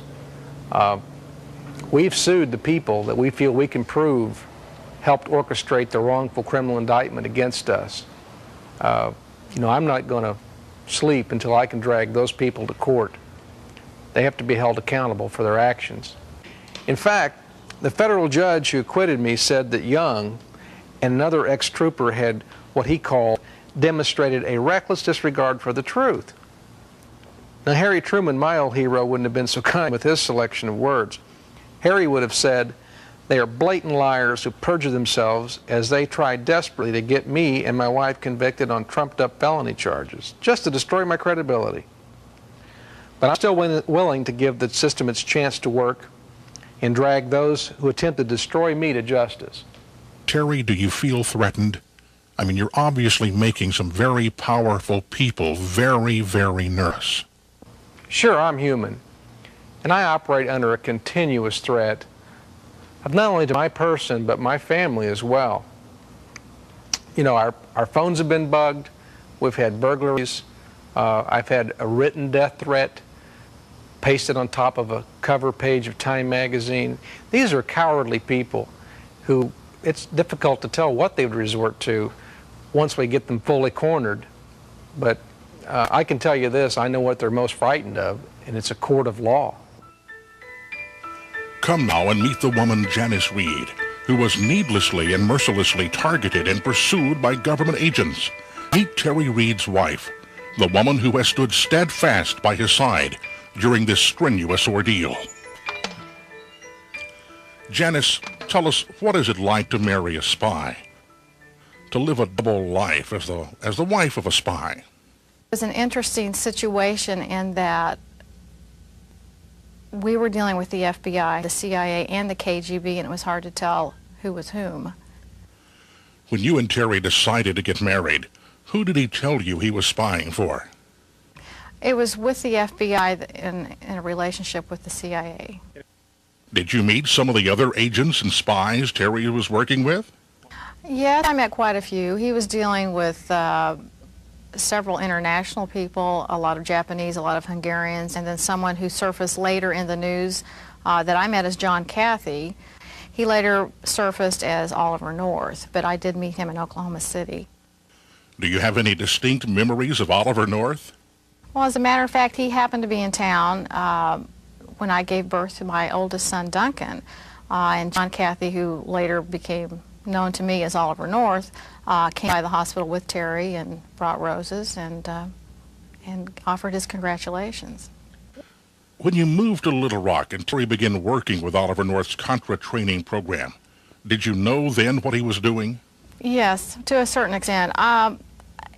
Peripherally, I knew what he was involved with. I preferred not to know all the details, and obviously he was not going to tell me all the details. What was his main job in the Barry SEAL operation? Ultimately ended up working in the Mena, Arkansas area, training Contra pilots. Who were some of the Arkansas's power elite that Terry's CIA assignment put him into play with? I mentioned Webster Hubbell. Of course, my husband was acquainted with Bill Clinton, Vincent Foster. A lot of that group from the Rose Law Firm were acquaintances. After Arkansas, you and Terry moved to Mexico to work for the CIA. How did you like living in Mexico? I fell in love with it. I mean, the people are so genuine and just wonderful, warm people. And I found it being a wonderful experience for my family. How many children did you have when you moved there? When we moved there, I had 2. When we left, I had 3. These are all boys? All little boys. What was Terry doing for the CIA in Mexico, and what happened? Terry was involved in, he had a front company. That's what was going on. We had a legitimate manufacturing operation going on down there. But in the summer of 1987, he came across some drugs, cocaine as a matter of fact, a large shipment. And once he became aware of that and I became aware of that, we decided this is not what we're down here for. We were being used and we just wanted away from it. What was the role of the front company? The CIA front company normally has more than one purpose. Terry has a manufacturing background, and technology is one of his true loves. He was involved in high-tech machine tool equipment, shipping it down to Mexico, trying to start up businesses down there, which is very legitimate. It's what was going on then and it's what is still going on now. Through this company, he also allowed weapons to be shipped through the company, and he was aware of that and went along with that. What we weren't aware of is crates were being shipped back through his company back into the United States by agents down there, and they were shipments of drugs and cocaine. And this was done with the knowledge of the U.S. government. When you became aware of this, how did you react? Oh, I was terrified. I did not want any part of the drug world. That whole world, they have their own set of rules. I was down there, I was a mother, I had a family, I had 3 little boys to think about. That's not what I bargained for. I wanted out, and Terry did too. How did you and Terry extricate yourselves from this dangerous environment? It wasn't just an automatic overreaction. Terry and I sat down, decided how we're going to get out of this mess. And over the course of about a month, we tried to set things in play that would get us out of there. It ended up with a fairly argumentative confrontation with one of his handlers down there, and it was not a pleasant scene. And he said, well, okay, well, we're just going back to the States. We went out of here. I don't want any more to do with this, and we're gone. And we left, and that's when our troubles began. What were your plans as you left Mexico? We thought we were going to the States to get help, to see Oliver North, to see the people that were behind setting us up in Mexico. We thought, well, we'll just tell them what's going on, they'll understand, they'll take care of it. We're very naive. After returning to the U.S., what happened? Bit by bit, we found out how deeply we were involved in this. And Terry found out more and more how much inside the inner circle he was, unwittingly and unknowingly. And based on that, I was very much a part of that too, by virtue of the fact I was married to him. Once we got back to the States, we found out our parents were getting phone calls, suspicious phone calls, wanting to know our whereabouts. When agents started showing up at the doorstep of my mother-in-law and my parents, saying they were looking for us, we got the message real fast that this was not going to be fun. So you were being painted as drug traffickers and agents of the U.S. government were looking for you? They went to my sister, they went to my mother, they went to my father, they went to Terry's 72-year-old mother and threatened. They threatened family members saying, you turn over your children, tell us where they are. If you don't, you're in trouble with the law too, and you can be incarcerated. When we were dealing with that, with our elderly parents, seeing them being threatened, we knew this was for real, and they weren't going to be understanding. They were after us. What did you do then? At that point in time, we decided we're going to take off. We're going to run because obviously they were not being reasonable. They did not want to hear our side of the story. How does it feel to be pursued by government agents when you've done nothing wrong? But during the course of this, when I realized I had no one to turn to, I had no place to go. I was a citizen wronged, but where could I go?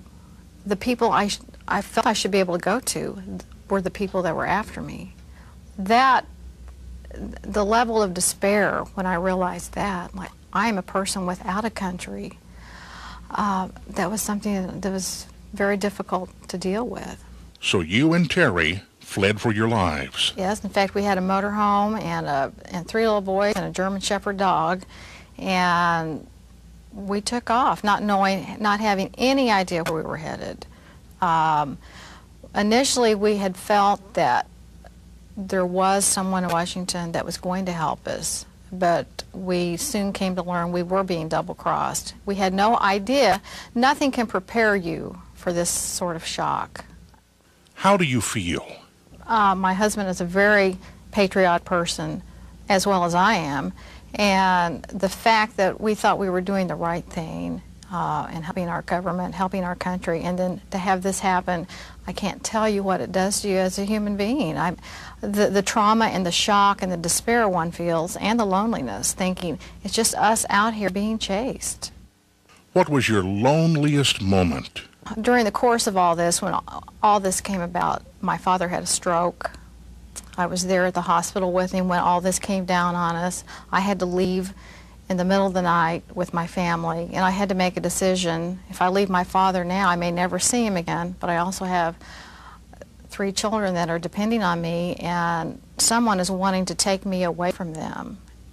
And I had to make a decision. It was that was probably the most difficult point of my life, when I had to leave my father in the hospital.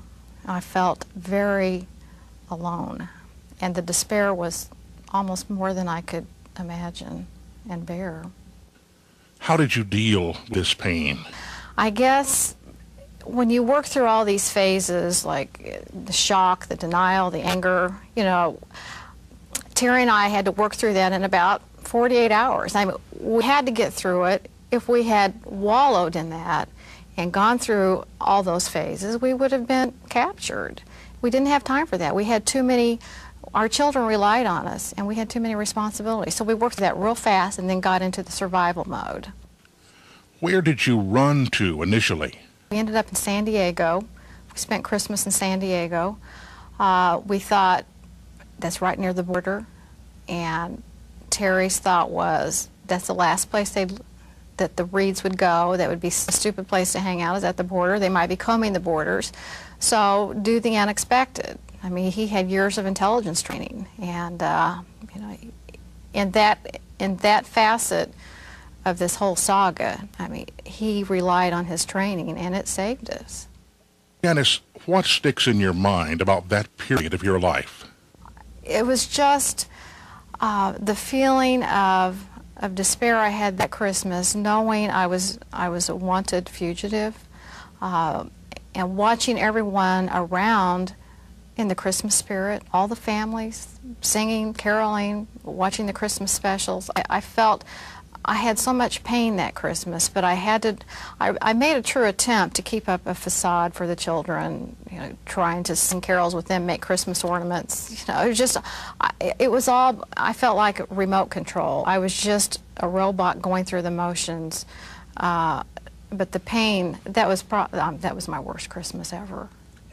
How old were your children that Christmas? Baxter was the baby. He was 6 months old. Elliot was 2.5, and Duncan had just turned 5. Did you do anything else in San Diego besides celebrate a tense Christmas?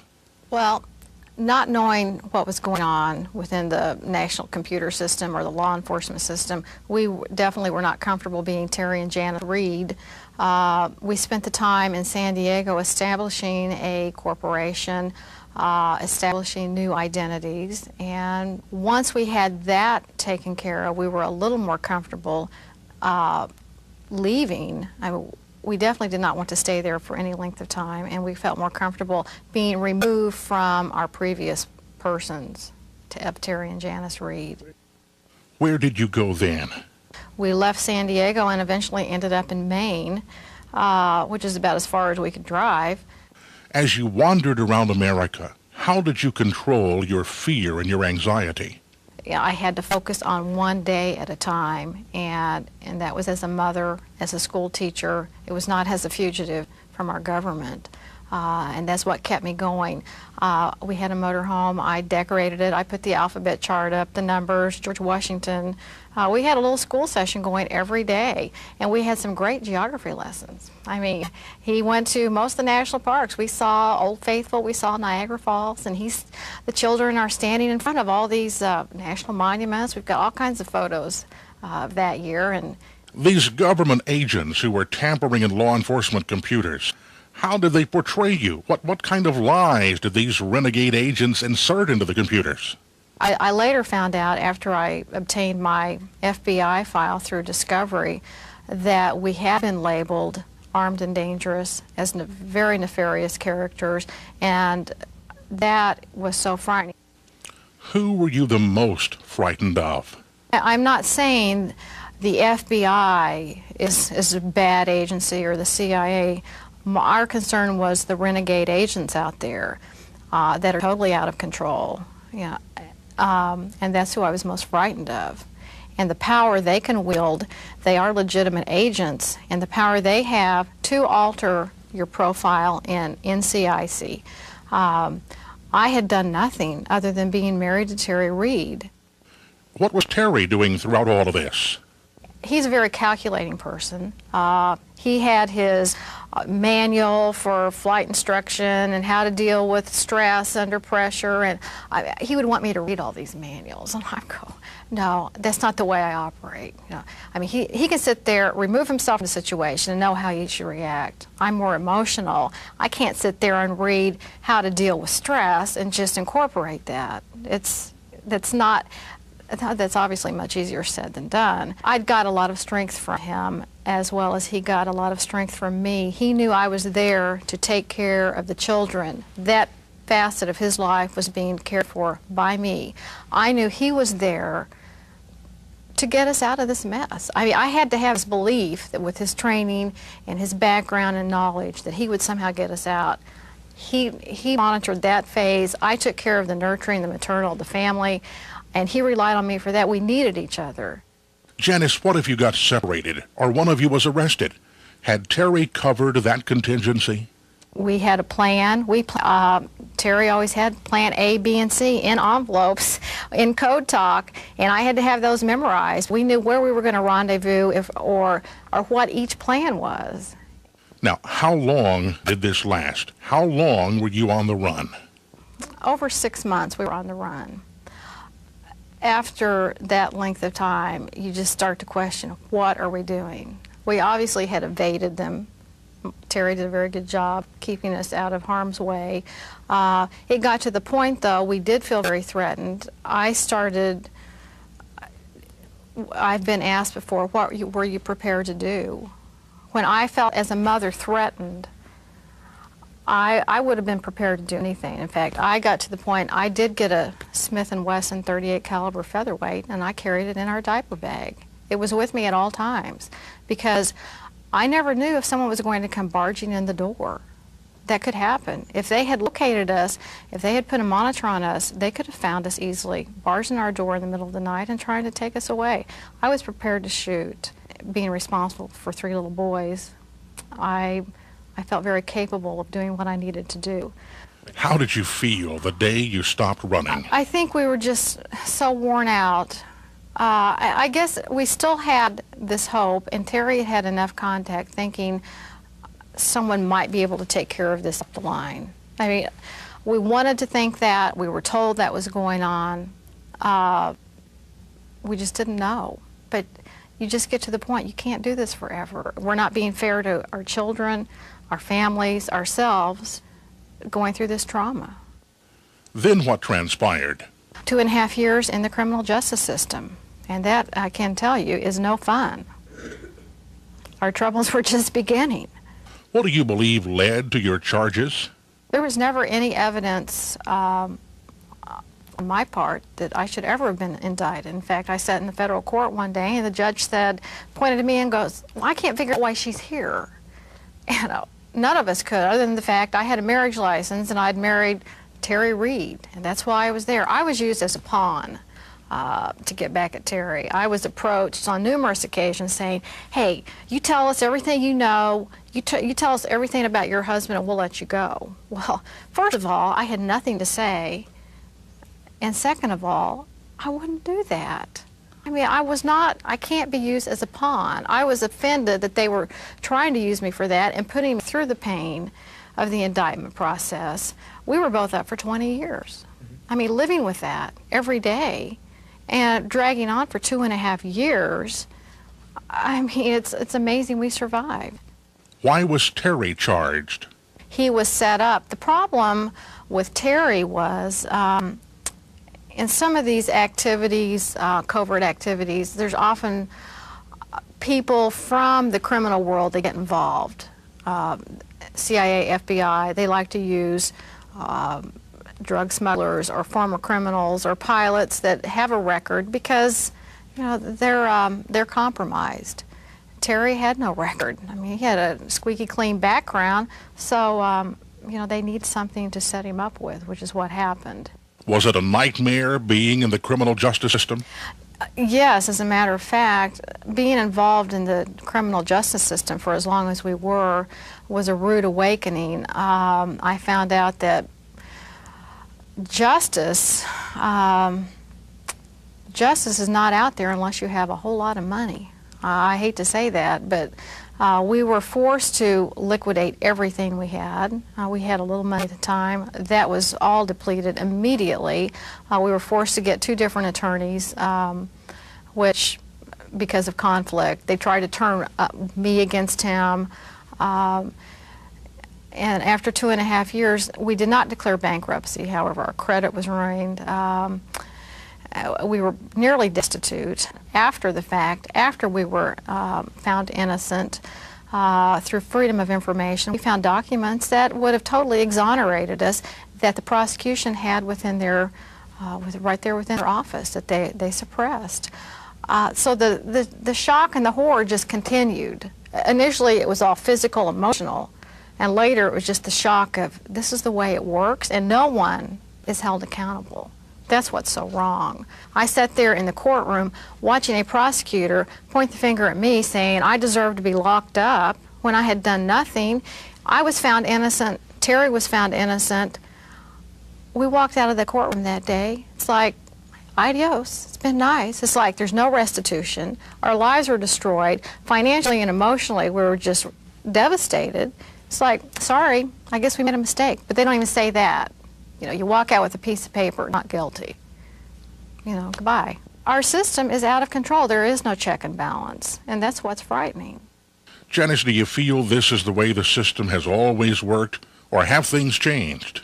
Now, this is not the America I grew up with. In fact, I can't believe this is America. I can't believe this is what our system has degenerated to. I want to go back in time. I grew up in the 50s. I want to start over. We need to start looking back the way it used to be when people were honest, when people were accountable. That's what needs to happen, because this is not the America I grew up with. What would you like to tell the American people about the corruption within the Justice Department? We were discussing how I felt when we were acquitted. We went through a very brief period where we thought, well, let's just start all over. Let's just pick up where we left off. Well, we found we couldn't do that. We had gone through too much just to walk away from it. And I knew Terry he couldn't live with himself. When you sit in federal court and watch state troopers and government officials sit there and perjure themselves, and the prosecutor knows that, that's not right. But Janice, you're fighting within an obviously corrupt system. Do you honestly think you can win? Well, I'm a 60s person. I mean, that's an inherent part of me. I still have this sense of right will prevail, and I think sometimes I'm terribly stupid to think that. But Terry and I got acquitted. I didn't think that would happen. I'm committed. I do have this belief that we can make a difference. Terry Reed fought the Vietnam War and survived. He and Janice fought the criminal justice system, and they won against tremendous odds. They are now fighting Time magazine and will surely prevail. And to show you just how vindictive Time magazine became when they pulled out the stops to help get Bill Clinton elected, listen to the following taped conversation between Time reporter Richard Behar and Toshiba machine tool executive Takashi Osato. Can I ask you something? Yeah. Terry says that he did some intelligence work. Yes. For the FBI. For FBI? The FBI? When he was working with Toshiba. What? Yeah. I don't know what he means. He was working for the FBI. You know the FBI? Yeah. Trying to find out how machinery is going from Japan to America. That he was he was working as an agent. Oh, really? For the FBI. I didn't know that. I have no knowledge about that. In that conversation, Behar irresponsibly and for no apparent reason blew Terry Reed's cover as a spy. Up until that point, the Japanese machine tool community knew nothing about Terry's work with the U.S. government. Terry is now a marked man and considered a traitor by the Japanese. As Terry said earlier, desperate people can be very dangerous when cornered, especially wealthy and influential desperate people. Betsy Wright, Bill Clinton's personal friend and chief of staff for all the years he was governor, is now in Washington as one of the most influential and expensive lobbyists, exploiting and selling her relationship with the Clintons. Wright is attacking the credibility of both Terry and his book in such a below-the-belt manner that it's difficult to defend oneself. From the following comments, it's clear to see the Clintons and their machine have some tricks up their sleeves. The book is so false as to be laughable. I mean, this man's fantasy level probably qualifies him for some kind of institutionalization. I pass mentally ill people on the streets and wonder if it's Terry Reed. This is pathetic, this person. Terry Reed and his wife, Janice, have been fighting a long, lonely battle for over 4 years, attempting to not only bring these men to justice, but to also unearth the Mena-Iran-Contra connection. They're convinced that the American public has a right to the truth. They feel they are defending the Constitution of the United States of America, and that this country should never resort to drug trafficking to finance secret foreign policy. Their crusade could shed some much-needed light on a government out of control, to the extent that the Central Intelligence Agency is compromising the office of the president. The allegations there are of the most serious nature, involving allegations of high crimes in high places in Washington. They involve allegations that a C-123, C-130 operation, contract operation, was operating out of Mena Airport, transporting guns to Central America and returning drugs to Arkansas, and laundering money in Arkansas from the sale of those drugs. Beyond that, one has to wonder if the executive branch has devoured the judicial branch. Does the country still have a triangular balance of power between executive, legislative, and judicial? The Reed case has the potential to expose political prisoners rotting behind bars simply because they have become liabilities to corrupt politicians. It's shocking to believe that this great nation has resorted to gulags.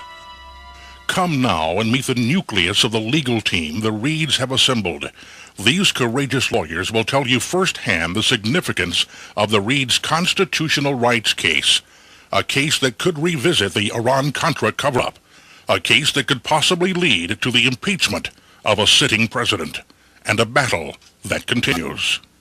Let's ask Robert Maloney, a man who has practiced law exclusively in federal court for over 14 years, what attracted him to the Reeds case. One of the things I discovered during a 2-year period I've been representing Terry and Jan was that it was much more than a run-of-the-mill civil rights case. It's about corruption. Corruption at the deepest levels of government. In 1986, when a C-123 transport plane under maintenance and ownership of the CIA was shot down over Nicaragua, people thought it was unbelievable that the CIA was running a covert operation in violation of the express wishes of the American public as contained in the Boland Amendments. That was unbelievable. But we've learned since then that it was just as true. People may find it unbelievable that certain elements of our own government are trafficking in narcotics, maybe for personal gain, maybe thinking that the ends justify the means, that what they're doing, dealing in drugs or using drugs to support their efforts, and in this case the Contra effort, was somehow legitimate. Terry Reed felt the Contra effort was legitimate when he found out that people in the same operation he was working in were dealing in drugs, made a moral choice and a courageous one, and as a result he left it and was persecuted for it. Terry Reed knew a lot about what happened in this operation, both in the state of Arkansas and in the CIA. For that knowledge, he was persecuted for it. For being Terry Reed's wife, Janice Reed was persecuted for it. And their children were dragged along into this mess with them. 3 children who haven't known anything more than the fact that their parents are constantly fighting this unknown force. What we've come to know as the Iran-Contra scandal and now the Mena scandal is only part of the story. What we've learned was that there was a cover-up of a lot of those stories. A lot of Mena scandal has been covered up. There are federal, state, and local officials who have said that they've been stonewalled, subverted, and obstructed in getting this evidence out. That's not the end of the story. The media in this country, the major publishers, networks, haven't covered this story. In fact, one of them has done even worse. Time Warner, during the heat of the presidential campaign, did what we consider to be a hatchet job on Terry Reed. Instead of reporting on a Mena scandal, which their reporter, Richard Behar, had been investigating for years, Time Warner and Time Magazine decided to do a story on Terry to cut him off at the knees. What's more shocking is that they set out to undermine the full and accurate and balanced reporting of a scandal that had been in the local press in Arkansas for years. In the 2 years I've done this case, I've had dozens of phone calls from people I look at as political prisoners. They ask for my help, and my heart goes out to them. But what it shows me is that this type of practice does go on in this country. The fact that it's unbelievable that this could happen to people like Terry and Janice Reed doesn't make it untrue. Mr. Maloney, who should care about this case? Law and order people or civil libertarians? This case is not about which side you're on. The only side that we're on is on the side of the Constitution and on the side of Terry and Janice Reed. And anybody who believes in the Constitution should be on our side. Abby Hoffman said, democracy is not something you believe in, it's something you do. Democracy is something that we're doing right now. I'm doing my job as an attorney. Terry's doing it as a citizen. People from all over the country who are beginning to back us are now practicing democracy. That's the way it's meant to be. We need more people to join us in this fight. Anybody who's willing to fight is free to contact us, to donate whatever they can, to lend whatever encouragement or support. Now, let's talk to seasoned trial lawyer Michael Dowd, a man who has been up against the CIA in federal courtrooms in the past, and a man who's committed to defending constitutional freedoms. This is not the first case I come to where justice is at stake in a case. I've defended people before who've been prosecuted, and I'd like to really say persecuted, by the misuse of laws in this country, the Central Intelligence Agency, to stop them from fighting for that which is the most fundamental and basic thing that any of us have as human beings, freedom. It's what this country is all about. And in those battles, I've faced the CIA and I've faced representatives of the CIA and all that they do to try to suppress the truth. And in those struggles, in those cases, it's always been hard, but it's always been worth the fight. And Terry Reed, for too long, has been denied the right to live in peace. He was pursued and persecuted wrongly, and now the corrupt people who tried to cover up their misdeeds continue to try to persecute him by silencing him in this case that he has. Well, there are a few of us that believe that protecting his freedom means protecting our own freedom. And hopefully there are going to be some people around this country that are going to be listening to me, that are going to see that fighting for Terry Reed and standing up for Terry Reed is really standing up for them. Because what happened to Terry Reed and Janice Reed can happen to any of us. And if we don't understand that, then maybe we're all going to be lost. Mr. Dowd, what can the American people do to help? We're facing a well-financed army of lawyers out there to keep the truth from coming out. And it'd just be plain foolish not to think that we don't need, in this case, the ammunition, frankly, in dollars and cents to fight this battle. We're doing all we can, but we've got court costs to pay, we've got reporters, we've got investigation to do. There are a lot of costs that mount up answering the papers that come in volumes from our opposition, aimed at stopping us from getting our Terry and Janice's day in court. That, plain and simple, folks, costs money. A lot of ordinary people have reached out their hands to help Terry Reed. But we need more help, because any court case costs a lot of money to try to get this story and the truth of this story before a jury and the American people. We need a lot of help. Help for Terry and Janice Reed, but very much this is a story about helping all of us, because we're not really going to be free until the truth of this story comes out. The following secret FBI communique is an example of documentation concerning Mina that is surfacing through the Reed's court case in Arkansas. In it, The FBI in Chicago is warning the CIA and Little Rock's FBI office of a pending media investigation into Mena, and particularly Barry Seal. One can clearly see that someone was using the resources of the FBI to not investigate, but only to circle the wagons, fearing complete exposure of the Mena operations. What you have witnessed clearly shows that powerful politicians will resort to any means available to protect their selfish hides. They will destroy the lives of anyone considered a liability when their dirty little secrets are exposed and their political future is at stake. The lives of loyal and patriotic citizens are merely disposable if their demise somehow helps to bury a scandal of the magnitude of the Iran-Contra affair.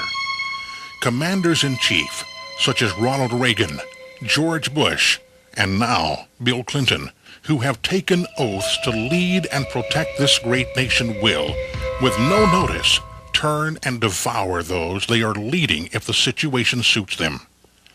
Adler Berryman Seal was assassinated in order to assure what he had stored in his brain was never made available in a court of law.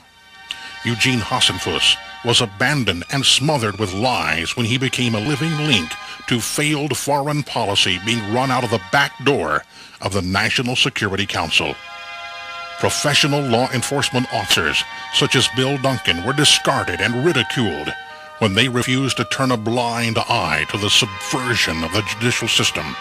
Terry Reid and his family were stalked and hunted like animals simply because they possessed information damaging to the ruling oligarchy. The criminal justice system in this country is being used as a weapon of political retribution. Terry and Janice Reid experienced this firsthand, but they fought back, and against all odds, they prevailed. They escaped the label of felon, a label used to destroy one's credibility when one becomes an extreme liability, such as Terry. Now, through the federal court system, the Reids are continuing their fight.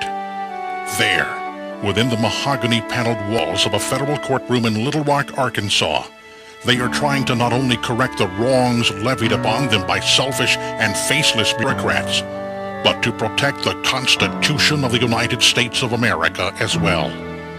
The Reids and their lawyers hope to leave behind a legacy of case law defining the punishment for those who attempt to discard, abandon, and destroy those who attempt to serve this country well. But the Reids are learning another ugly lesson. Our system of justice hinges on only one thing: money, not fairness nor truth. As the prominent trial lawyer Jerry Spence wrote, quoting Mr. Spence, although the government still gives lip service to the jury system and to our constitutional rights, trials have largely become public trappings to reinforce the myth that in America we are still free, end quote. There is nothing free about trying to right the wrongs brought about as the result of a manufactured crime and the resultant wrongful indictment. This is a capitalist society, and without money, there is no justice. Cases like the Reids scream to be heard. Sometimes they simply wither and die if not properly funded. As Spence also wrote, again quoting Mr. Spence, the small but important case, the new or novel case, the case of principle with little damage, the just but difficult case requiring the investment of large sums of money for witnesses and research, are all cases likely to be lost for want of a lawyer, leaving multitudes of just cases never to see the inside of a courtroom, end quote. Victory over drugs is our cause. No, they didn't tell me anything about it. They didn't say anything to me about it.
Bye.